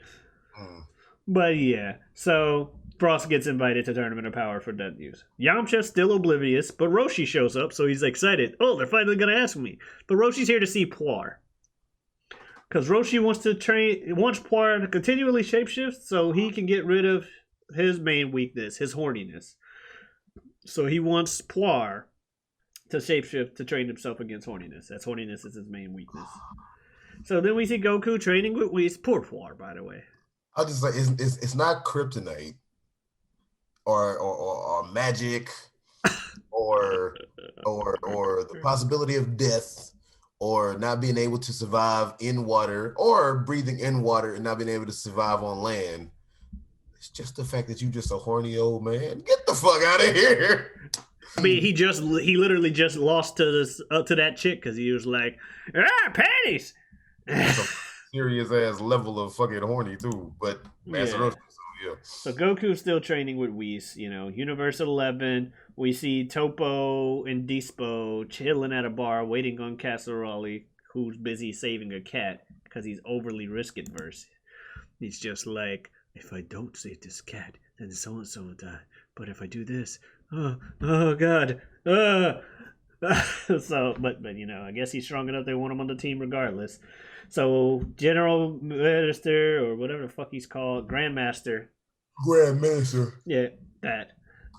Reminds us that Universe 11 ain't nothing to fuck with because he's telling the Zenos, he's like, you guys love your Goku and all, but Universe 7 is fucking serious business. Also, their mirror universe, Universe 2, also gotta be real fucking business. Which makes sense because the 4 that got eliminated or the 4 that got exempt were also, mirrors of one another. 1 and 12, 5 and 8. I also like that the universes weren't numbered in order of strength, because like 5 and 8, 1 and 12, as opposed to 2 and 11, which apparently is the strongest that's left, according to what WeStat is saying. Mm. So we cut to Universe 2 and we meet Brienne, who talks about love and does Sailor Moon transformation and blows people up with hearts. Yeah, that was weird. Yeah, so I don't know why they decided to show her. It's not like she'll show up and be anything bigger later or anything. It's not like Vegeta's fighting her in the theme song. She turned into some huge buff, weird, big woman. Yeah, that's her stronger thing. And yeah, she shoots hearts at people, blows them up, starts talking about love. Like, all right, cool. And then we cut to Universe 10, where they're making a God Tube dance video with their team to try, I guess, and boost morale. Then we go to Universe 7, and they've got a problem. Hercule calls Bulma, because Boo can't enter the tournament anymore. He trained too hard, and that nap he had earlier will have him out for about 2 months. This motherfucker goes... Beerus is like, this motherfucker is pulling the falling asleep card again. I'm gonna go destroy him right now. Before you go over to Goku, take me with you, because I gotta beat this motherfucker's ass. Oh, he's gone already. What? Yeah, Goku left before your rant even really started. So, episode 92. Goku shows up at Hercule's place. Boo is indeed knocked the fuck out. He can't join, and they've only got 3 hours left. So now they're like, oh god, what are we gonna do? Cut to Universe 11, and Top finding Casseroli. And Casseroli is still overly worried about everything, but apparently, he's just now joining the team. His whole thing was part of his recruitment thing. He's still like, I don't know what to do, but he joins. Hercule offers to take the last spot on the Universe 7 team, and Goku's like, that's really not a good idea for you. Hercule would have fucking died. He's like, look, I'm gonna be fucking honest, Hercule. We both know you ain't shit. You shouldn't enter. And he's like, yeah, you right. Right. Yeah, my bad. Yeah, so we cut to the Death Star in Universe 3. Thank you. It looked like a Death Star. Okay. We cut to the Death Star Universe 3 and their team being filled. They got this robot god of destruction that just talks and beeps. Not even clankety clank like Vegeta. It's just beep beep beep beep beep blank blank blank. Lord, whatever his name is, insert liquor here that I don't remember off the top of my head, says blah blah blah. Like his angel's just a translator. Beep beep beep blank. So yeah, they focus all about technology and modified warriors, especially this robot Narirama that they show all his abilities off. He can stick into the stage to make sure he doesn't fall off. He also has extendo arms and can just spin in a circle to wipe everybody off the face of the thing. Our team is gonna be great. Also, I'm some fish-looking dude. I'll be there too with the robots. All right. Was he the one who was talking all, he can do so and so? Yeah. So yeah, we see Krillin and 18 show up at Capsule Court. Roshi is still trying to fight his perversion, claims he's conquered it. Got it! There! Alright, so team discusses fighting as a group of 9 since Boo's asleep, but that's not allowed. They'll probably just be killed and forfeit immediately. They're like, if Zeno wants 10 people, he gets 10 people. 10 people, right? And then we cut, and Krillin's like, damn. And now we gotta worry about the money and stuff. And that's when Piccolo's like, yeah, I don't know what you knew about money, but here's what actually happened. Cut to Vegeta, indeed, blowing up the hyperbolic time chamber. Because of course he did. And then we cut to and yeah, I think Piccolo senses him come out to like, he fucking blew it up again. So we cut to Cabba teaching Caulifla about Super Saiyan. He's trying to piss her off at first, but he sucks at insults, so it doesn't work. Yeah, I was like, dude, go harder. What the fuck? Yeah. And then we get the midichlorians of DBZ. You know what midichlorians are with Star Wars? The explanation that didn't need to be an explanation for why you are a strong Jedi. Yes. Or why you can use the Force. Yeah. You can use the Force because you have midichlorians, not just because reasons. And before you say it, you're saying the explanation as to how they can turn Super Saiyan. This is the midichlorians of DBZ. Thank you, because I was kind of wondering why in the fuck did it need to be explained to that fucking much of a T. Okay. So, all right. So wondering what we're talking about. Caulifla's like, I don't understand it. Can you tell me anything else about the Super Saiyan transformation? He's like, well, when I got you got to get mad, but now I kind of just focus on like this tingly sensation I got in my back when I got that mad. It's like right here in the center of the back. I just focus my energy there and get that tingly sensation, and I go Super Saiyan. She's like, tingly sensation? Cool! And she goes Super Saiyan. She's like, Forget like training hard and loss of a loved one. Forget that. Yeah, like after 2 tries, she just Super Saiyan. It works. At least it works that way for her. Kaba did need to be mad to go. Every other Super Saiyan so far needed to be mad, with the exception of the kids, or at least Goten. I think Goten's the only other exception where he's like, I want to go Super Saiyan. But there's shit you need. Oh, okay. Right. But otherwise, yeah, everybody else, it was the loss of a loved one or some shit, right? Mm-hmm. Loss of a loved one, loss of the idea that you could be Super Saiyan. You just like, and they show her back. Yeah, they show the energy gathering in her back. Meanwhile, there's this shy bitch in the corner that's just kind of watching them both. And yeah, Khalifa fully just masters going Super Saiyan after like 2 tries, and she's stupid strong, or at least she appears to be way fucking stronger than Kaba's self.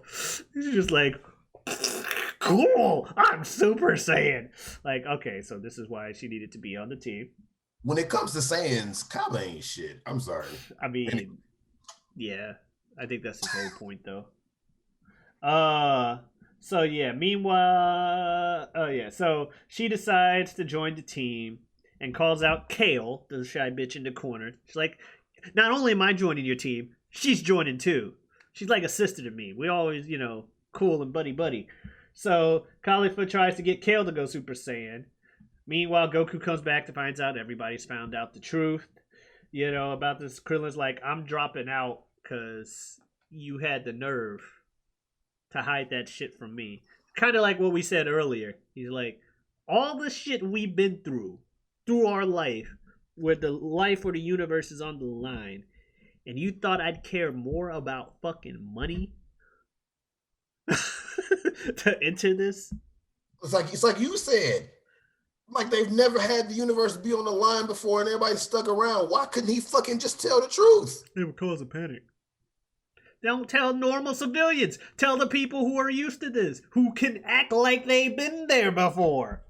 Everybody who was a part of the team, he could have told, yeah, because the world is actually going to be over. The universe will cease to exist if we don't win this. Thanks, guys. And I mean, he told Piccolo in 17 right off the fucking bat. Didn't tell Krillin, though, and that's what pissed Krillin off. He told Piccolo off the bat. He 17 had to pull it out of him. A lot easier than fucking Krillin.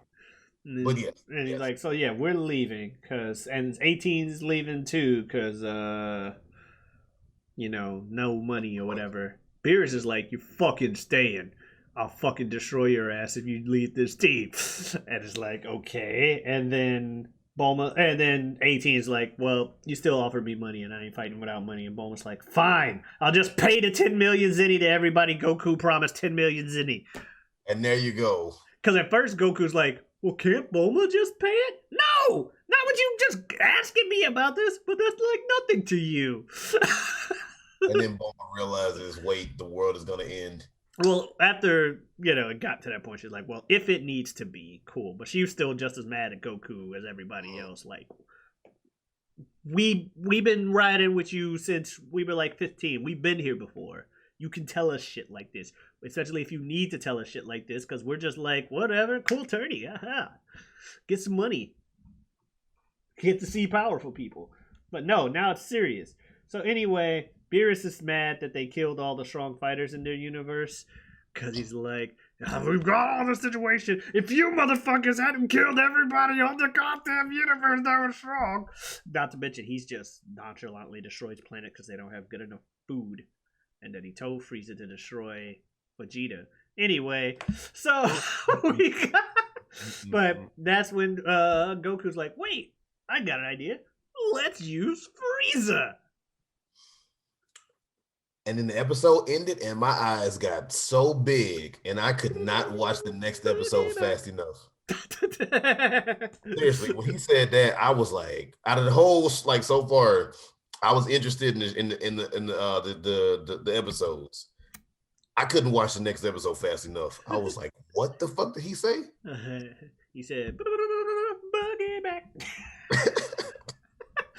Anyway, so we got episode 93. We got people obviously adverse to this idea because why would that be a good idea?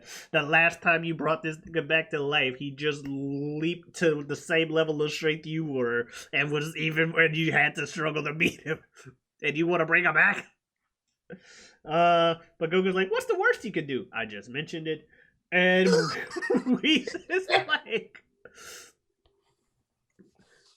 is like, well, with how strong the other universes are, y'all would be fucked if y'all took anybody else. Cause need I remind y'all what's up? And they're like, and Krillin's like, fine, I hate this idea, but sure. So Goku goes to talk to King Yima to get permission, and he's warned, but Yima eventually lets him talk to Frieza. He's like, this is a stupid fucking idea. Yeah. But fine. If he dies again, though, can you make sure he doesn't die on Earth? Go to somebody else's hell? Because apparently each planet has their own hell. Mm-hmm. So, yeah. Meanwhile, we go back to the Universe 6 Saiyans. Kale is shy as shit and has no confidence in herself. I hate characters like this. That's their whole thing. I really did not like Kale upon first it didn't bother me that much. Upon first viewing, I didn't like, because they're usually like useless pieces of shit and I hate them. But so Kale, it was like that, and I'm like, God damn it. But whatever. But also the back tingle thing, still weird to say that she's doing it. She's not really getting the hang of the back tingle. And she seems like she got a little bit of the hang of it, but not quite like Khalifa did, because Khalifa is just clearly a prodigy amongst prodigies and shit. A la like, kind of like a Goku would be. Cauliflower, my first thought was, I was like, they made a sexy female Goku. What is this? Yeah, so they try to insult her, but it doesn't work. She's just kind of weird, and then she starts crying. But once she sees Kaba and Cauliflower arguing enough, she gets so depressed that she gets mad, because she's like, I feel like you don't see me, and blah, blah, blah. And she gets mad in a very familiar fashion. You know, spiky hair, kind of like that guy right there, but not quite like that guy there, because she looks like, you said, like a female Brawly. They have their own, Universe 6 has their own Brawly, and her name is Kale, apparently. You got female Goku and female Brawly. And she's a lot like Brawly, complete with the ultraviolet, like movie Brawly. Like, you know, the Z Brawly. She's a lot like him, complete with the whole personality 180 is, I'ma kill you, you stupid motherfucker. And I was just like, well, shit. So, cut to Universe 4's mouse god dude, Kitella? The mouse god guy. Yeah, he looks like a fucking mouse. He's a little stinker. That was a little scheming motherfucker. Yeah, you know, just up to no good when they fucking just literally make him a rat. You're right. Like, he's a literal rat, and he's just here like, evil schemes. Oh shit, bro. So yeah, we cut to this motherfucker spying on Universe 7. Apparently, they heard about this whole Frieza thing, and he's like, interesting, tell me more. And, you know, we cut to Frieza in Hell, Goku meeting with them, cool dialogue, like, little exchange between them. We cut to, meanwhile, Brawly Kale beating the shit out of Kaba. Like, fuck this dude and everything he stands for. And it seems that she's like jealous of Kaba's attention that he's getting from Khalifa, and the fact that they look like they're getting stronger and leaving her behind. And she's like, "Will you calm the fuck down? I don't give a fuck about this nigga over here." So she does calm down. So she does. Eventually, so we go back and Frieza's like, we go back to hell and Frieza's like, sure, I'll be in, or at least it seems that way, as long as Goku claims to fully bring them back to life if they win. Because Goku's doing it via a 24-hour thing like he did in the Buu Saga. And he's like, also, wouldn't you like to know how much stronger I've gotten? Just goes gold. Like, you can't deny that, appealing to Goku's strength curiosity. And eventually, Goku does. And I just love that whole conversation, because Frieza's whole conversation, he's just reeking of evil intents and everything.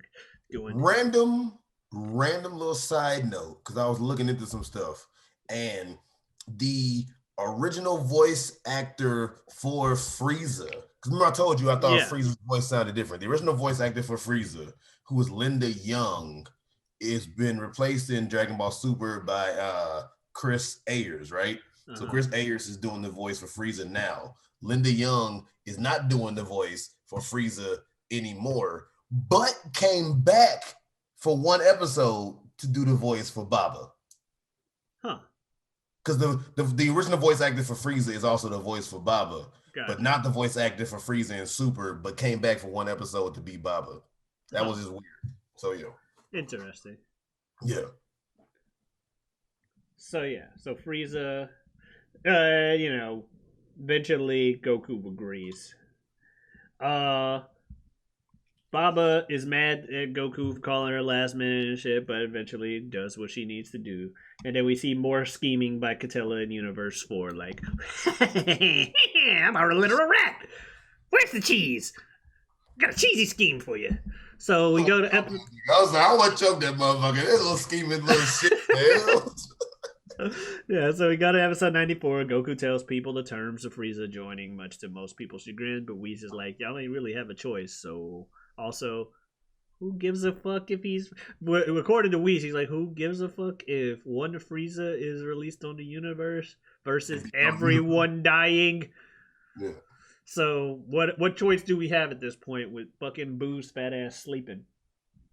I was so disappointed when he fell asleep. I'm like, come the hell on. I don't think you realize how hype I was when I saw Boo was getting buff and ready to fucking go. Boo got lean and buff, right? Boo was ready to fuck some shit up. And I'm like, you know what? I'm not even a big Boo fan, but I want to see this. You know what I mean? Yeah. It's just one of those that when you hit that dude status and you get that thing where it's like, I don't even like this character, but I know you shouldn't fuck with this dude. And when you see that someone's reached that point, it's like, I'm ready to see some people get fucked up. But whatever. We get Frieza anyway, so I'm still happy.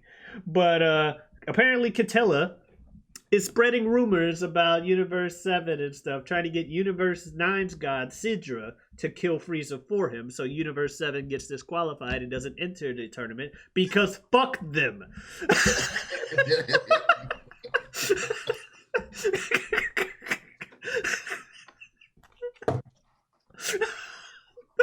Oh shit! Why? Because that's what the Universe 9 guys do. Is like, wait, do we really need to do this? But Universe 7, fuck them, okay? They don't deserve a chance. They're the reason we're in this situation. Yeah, you right.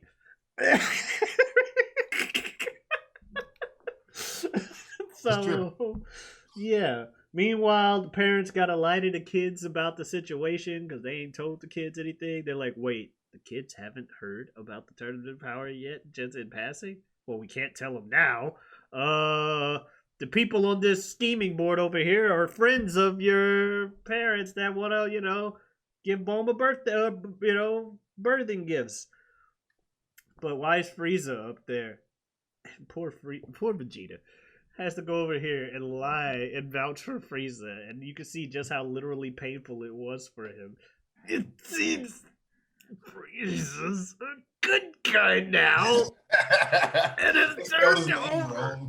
Huh? They spelled Frieza's name wrong.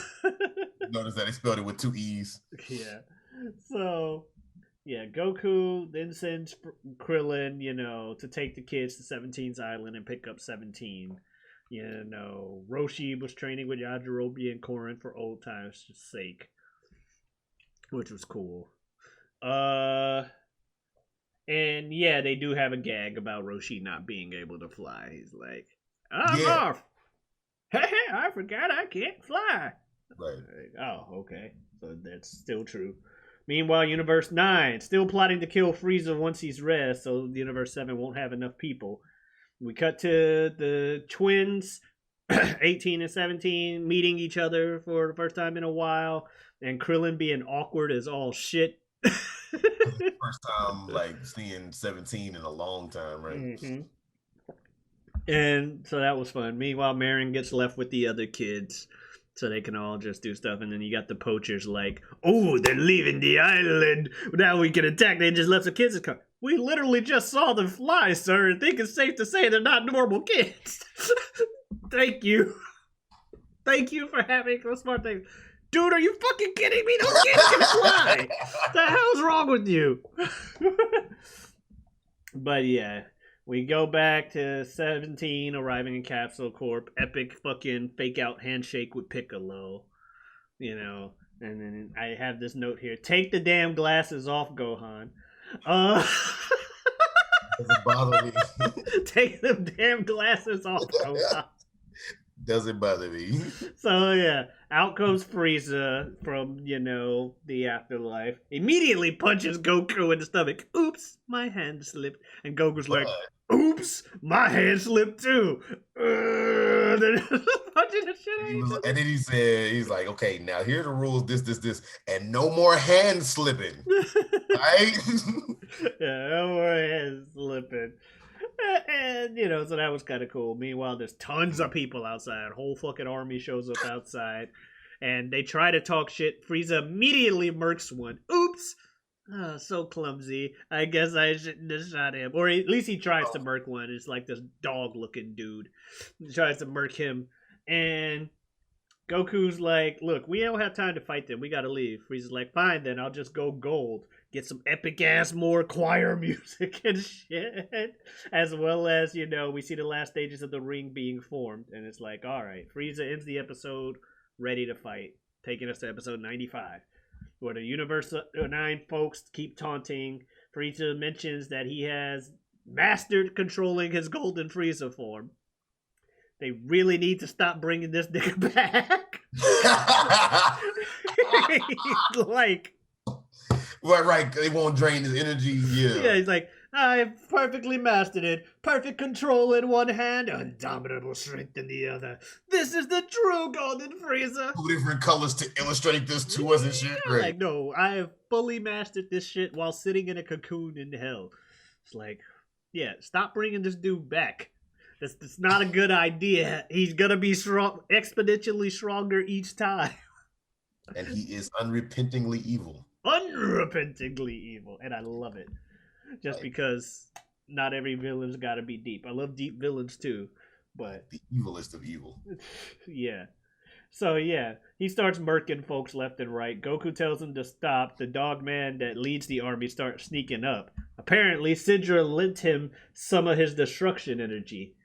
So the dude's unsuccessful because Frieza sensed him from like a mile away. Like, if you're going to use that, better make sure you hit. And then tells him to use it anyway. Only to show that Frieza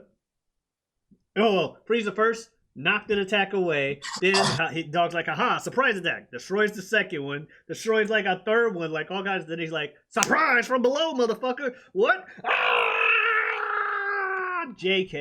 How about dog dude don't announce it and just let it happen? That was the fake one. Just throw the shit. Yeah. Anyway. Yeah, but Frieza tries to block the one from below, seems to fail. Then he's like, and that's called acting. Yeah. Takes the destruction energy and then just kind of controls it himself into a ball. Like, And then murks the hell out of that dog. He's dead. Universe 9 has a lot of dog people. And Go, then, Goku no, doesn't go ahead. I'm just saying. Go, Man. Goku doesn't know what that energy is. He's like, well, it's clearly the energy of the god. Huh. He deducts what it is immediately. Goku turns his back and he's just like, fuck you, Goku! Wait, Yeah, what? right, exactly. And then, Oh, who would have guessed? Frieza used the first opportunity he could to try and kill this motherfucker. And he's just like, you should be able to break out of it. I was.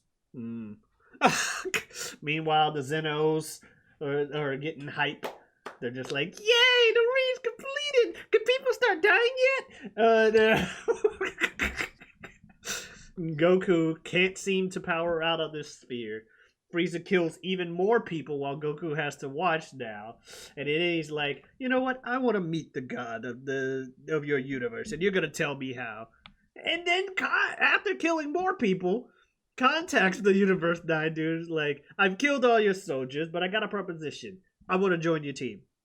Because this universe, fuck this universe. If this universe gets wiped, I'm on your team. I'll just be revived in your universe. I don't care anymore. And Universe 9's got Citra's like, we should do this. And the Supreme Guy's like, actually, this dude might be too evil. What? Look, we're evil. We're an evil ass universe. We just tried to poison the motherfuckers and do this shit, but he don't give a fuck about nothing. yeah, Frieza was playing on. I saw that. I was like, damn, Frieza about to play double agent on these bitches. Yeah. He don't give a fuck about nothing. Nah, he too evil. And before they can really decide, Beerus shows up and Frieza's like, well, guess I'm stuck here. Breaks the communicator. And then Beerus, saves Goku from the destruction energy, and he's like, what the fuck happened? Just like, whatever. Beerus ain't having none of Frieza's shit. And he's like, look here, motherfucker. I ain't having none of your shit. And Frieza's like, whatever you say. Scheming. Goku asked for a 1 more minute, a 1 minute skirmish, or the first to get a hit, just between the two of them. And Goku's like, look, if I win, insert thing here. If you win, other thing here. Like, you gotta cooperate or whatever. Frieza apparently had been practicing killing Goku in his mind the whole time in hell, so they were ready for whatever. Eventually, though, they just punched the shit out of each other, knocking each other unconscious. They have things where they're talking shit while they get punched, but it sounds like it's just in their head. You know what I mean? So I don't think they actually get to talk the shit they want to. I don't think they said it out loud, no. And then they pass out or whatever. Episode ends with shots around the universes as folks are getting ready. Finally, we get to episode 96. The exempt Kais from various universes arrive at the Null Realm where the Grand Minister greets them. He explains that this ring is more durable than anything in the known omniverse, because he made it. And then 3 gods fight to try and test out just how... Not just like, okay, more durable, all right. Yeah, the gods 3 gods of destruction try to test it out to figure out just how durable. Really fucking sick sequence of the gods of destruction fighting each other. Fucking loved it. And the ring does get kind of damaged. And the Zennies are unimpressed with because the gods are like, we'll show off for Lord Zeno while we do this. Except for one god of destruction is like, I know how this will end. And sure enough, they win. They're like, yeah, the Zennies had to like that, right?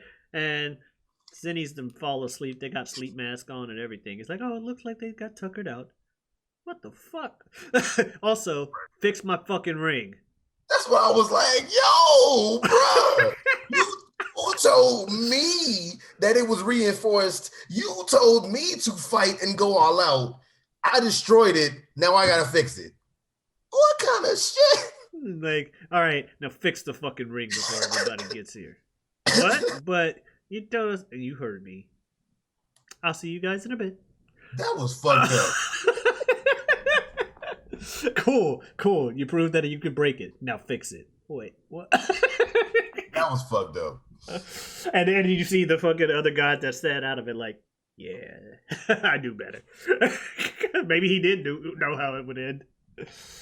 So yeah, meanwhile, Frieza arrives at Capsule Corps. Classic banter between everybody. Yamcha then eventually does realize that they'd rather have Frieza around than him. And poor, like, everybody else is looking at it like Oolong and Yang just like, damn, bro, must suck to suck. Team begins to strategize. Lots of people don't really agree with the idea of strategy. Beerus says, look, bottom line is, end of the day, y'all ain't allowed to fight by yourselves. You're not allowed to fight alone, okay? Just fight with somebody else. This is a team fucking battle royale. Get your shit together. And then they're like, and we just like, okay, everybody hold their hands in a circle so we can teleport. And Vegeta's left having to hold Frieza's hand. He doesn't want to, clearly. And everybody's like making fun of him for it. Well, then Beerus hops in. So yeah, and then Beerus hops in. But they go. Meanwhile, group leaves Earth. You know, you see Bulma and some other people like, bye, you know, blah, blah, blah. I'm like, actually, yeah, they're not taking any of the peanut gallery with them. At least, you know, what's usually considered. Yeah. So, yeah, they all leave. And, you know, they get to the new place. Arrive in the Null Realm. Other universes are arriving left and right. You see who's probably intimidating out of each of these people. And they point out that flight there is impossible unless you can naturally do so. Right. Yeah. I thought that was so funny. He's like, how come they can fly? And I'm like, well, that's a butterfly and a bird person. So shut the fuck up. Yeah, they just naturally have the ability to fly. They don't use their ki to manipulate their bodies in a way that simulates flight. They just fly. And also, apparently, the gravity is unique to each individual. Which I thought that was cool. A cool explanation. Yeah, it's like everybody is affected the same way that they would be on their own planet. I thought that was a cool explanation to make it work. Yeah. Mm-hmm. And seeing as they can jump really fucking high on Earth normally anyway, sure, no flight. I was gonna say that is, you talk about your pinky outs. Everybody's affected by the gravity of their own world and their universe. That's so the pinky outs would shut up. Like, wouldn't Zozo not be able to move? Like that one alien dude when he got taken to King Kai's planet? Oh, yeah. But, yeah, they get that shit out the back. Universe 6 shows up. The Saiyans meet each other. You get to see that whole thing. Caliph's not impressed. Then you see the Friezas meet each other. Frieza and Frost. And they had their whole little conversation like, ooh, how are you? You look familiar. So do you. You wouldn't happen to be evil, would you? I reek of evil. Oh, boy. I'm pretty evil. I reek of evil. Let's team up together. Like, that's what that conversation was. The two evilest motherfuckers literally go off to a shadowy corner, and no one questions this. Literally go off to a shadowy corner. The two most evil niggas here immediately look at each other and go, let me talk to you over here real quick, and no one says anything. aside from the looking like them, you want to add more evil shit. Let Lavender join them first. Oh, I see we have an evil meeting. Who are we killing? See, we have an evil meeting. Who are we killing?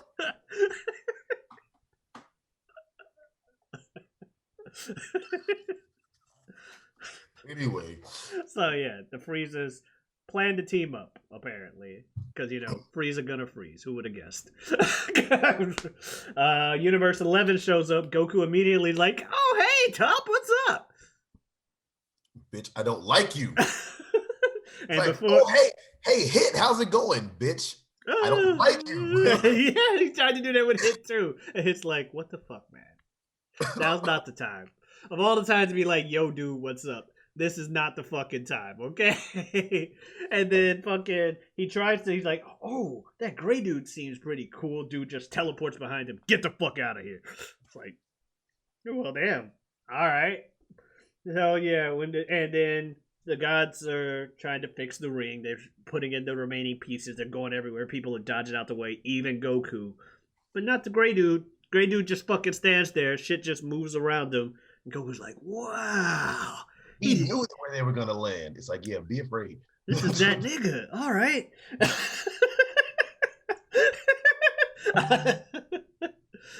Yeah. All the gods try to move shit around. But yeah, so all the universes get it, huh? I was like, that one guy looked like fucking Karibo. So you fucking get the all the universes introduced that are fucking participating, and you get to see who we should probably look out for in each universe. Obviously, Universe 7 gets every fucking member pointed out. And then you get Universe 11, and you know, they focus real hard on the gray dude, who looks like the most generic alien ever. He does. But is wearing a Pride Trooper suit. He just looks like a buff ass generic alien. Which pissed off a lot of people, by the way. His People design got pissed wasn't off by a lot of shit. his design wasn't unique enough. Fuck out of here. So yeah, Gohan goes over the plan one last time. The Zennies greet everyone with like, "Hey guys, you're all here to die, whee!" And the Grand Minister cracked me up after whatever they fucking said, because he goes, "Poetry, thy name is Zeno." I missed that line. Oh, but hey, He's just like, "Poetry, thy name is Zeno." And with that, we will begin the tourney of power. And that brings that episode to an end. And we will also end it for now. Put a pin in that. Pin it up for later. Yeah. We got the part 2 with the tourney power. This is long enough as it is. Right. So how you feeling so far? What's your rating for the first half of this? It's a little like I did previously with the universe. I'll try to keep this as concise as I can. With Universe 6, I somewhat had the rating that I was gonna have for this one early on. I enjoyed this much more than I did with the previous tournament saga.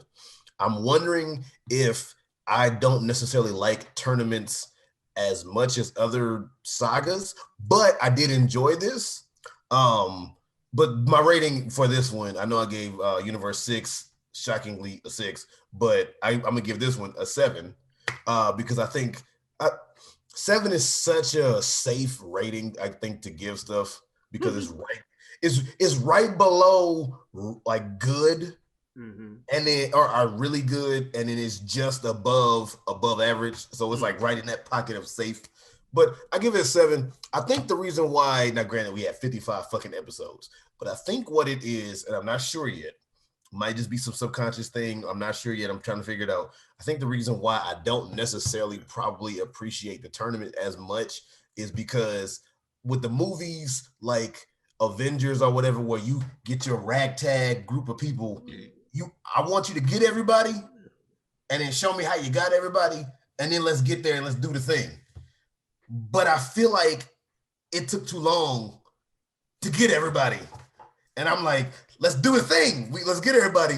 And then, yeah. So I'm wondering if maybe that's a little bit of what made me be like, because part of me is like, maybe this deserved an 8. But the reason why I give it a 7 is because I feel like it took a while, but then I was like, but Jazz, it's 55 fucking episodes, and we also have to have an explanation as to why everybody's here and why we're doing this in the first place. And we got 8 fucking universes to contend to as to how they got the people too. So as much as I am rating this what I'm rating it, I'm also kind of saying that maybe I need to shut the fuck up with my rating at the same time, if that makes any sense. I did like, one thing I noticed was the dynamics of people are really cool. 17 and 18 don't have emotion for real, and they're very deadpan and droll. But 18 is starting to show more emotion than 17, and I'm like, maybe that's because she's been around people more so, and the Z Fighters and whatnot. So that was a cool little tidbit. It was nice seeing Baby Bulla you know, and all that and whatnot. It was nice seeing the different designs of all the destroyers with their angels slash servants and their kais. So seeing this realm and everything like that was really cool and all that stuff. But now I really want to see what happens with the second half with the fighting and see what happens there. And it was also cool to seeing our first female Saiyans doing the do and looking like they're not to be fucked with. So that was nice too. All right. But yeah, 7. Yeah. All right. No, I can kind of agree with that. I was actually expecting you to put it much lower because you didn't like Universe 6 having build up. I'm like, well, this one's got 22 episodes to build up. He's really gonna hate this arc. But like you said, like we didn't need 2 episodes for 17. I don't think we needed 2 episodes for TN either. But like, if we do, So I agree. Yeah, so like with that, it's like that. At the same time, you don't want everyone to just go, yeah, right off the bat when Goku shows up. So it makes sense that people would have their own reason for saying no. And at the end of the day, I liked it. And like you said, at the end of the day, you have to show everybody making their teams to some degree, and especially if you want people to be heavy hitters in the tournament, you want to at least have some kind of look out for this dude over here. Why is this dude just sitting here meditating with epic zooms ins on his face? Like, clearly there might be something going on. Why did we cut to this one person in Universe 2, this random chick that's just like, my superpower is gaining like 400 pounds and then throwing hearts at you and making you explode? So it's like, all right, so that's cool. I liked it. It went by faster than I thought it would because I was like, this will be the slowest part because it has none of the fighting, none of the tournament aspect. So I thought it would go by a lot slower. And while obviously I can't make time move faster, watching the episodes was less of a chore than most filler arcs that I've watched so far in this series. Mm-hmm. So yeah, I don't even think I heard you complain about it putting you to sleep this time. No, I didn't. So for that, I'm gonna go ahead and agree with a 7 because it was good. Not great, but it was good. I enjoyed it. Only thing I don't really like is the fucking midichlorian shit. But yeah, I'll go ahead, stick my pinky out for that one. Get this fucking back tingle shit.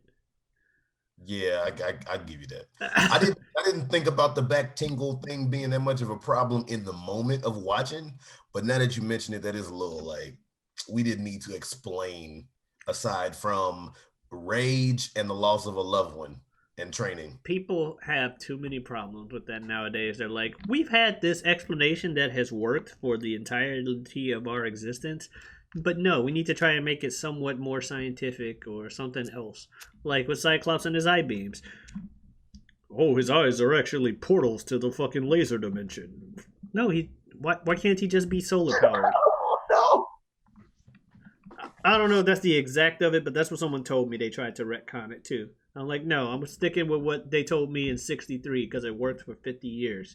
The dude absorbs sunlight and his body emits it as lasers. His brother does the same thing, but with cosmic radiation. It's simple. With his hands, right? But yeah, like you said, 7 seems fair, and like you said, we're stopping here because aside from some editing, this review is already long and fucking enough. So yeah. And then it's also 55 episodes. So right. Don't go into as much detail, but I like going into the details because I like talking about things with you. If we would have sat down and done 55 episodes straight review, oh man, do you realize we would be sitting down for about good fucking 3 hours, 4 hours maybe? Oh yeah, and then I'd have to split that up anyway, so why not just record it in separate parts? There you go. All right, guys, thank you very much. We'll see you in part 2. Links below, all that stuff. Adiosness. Boogie back.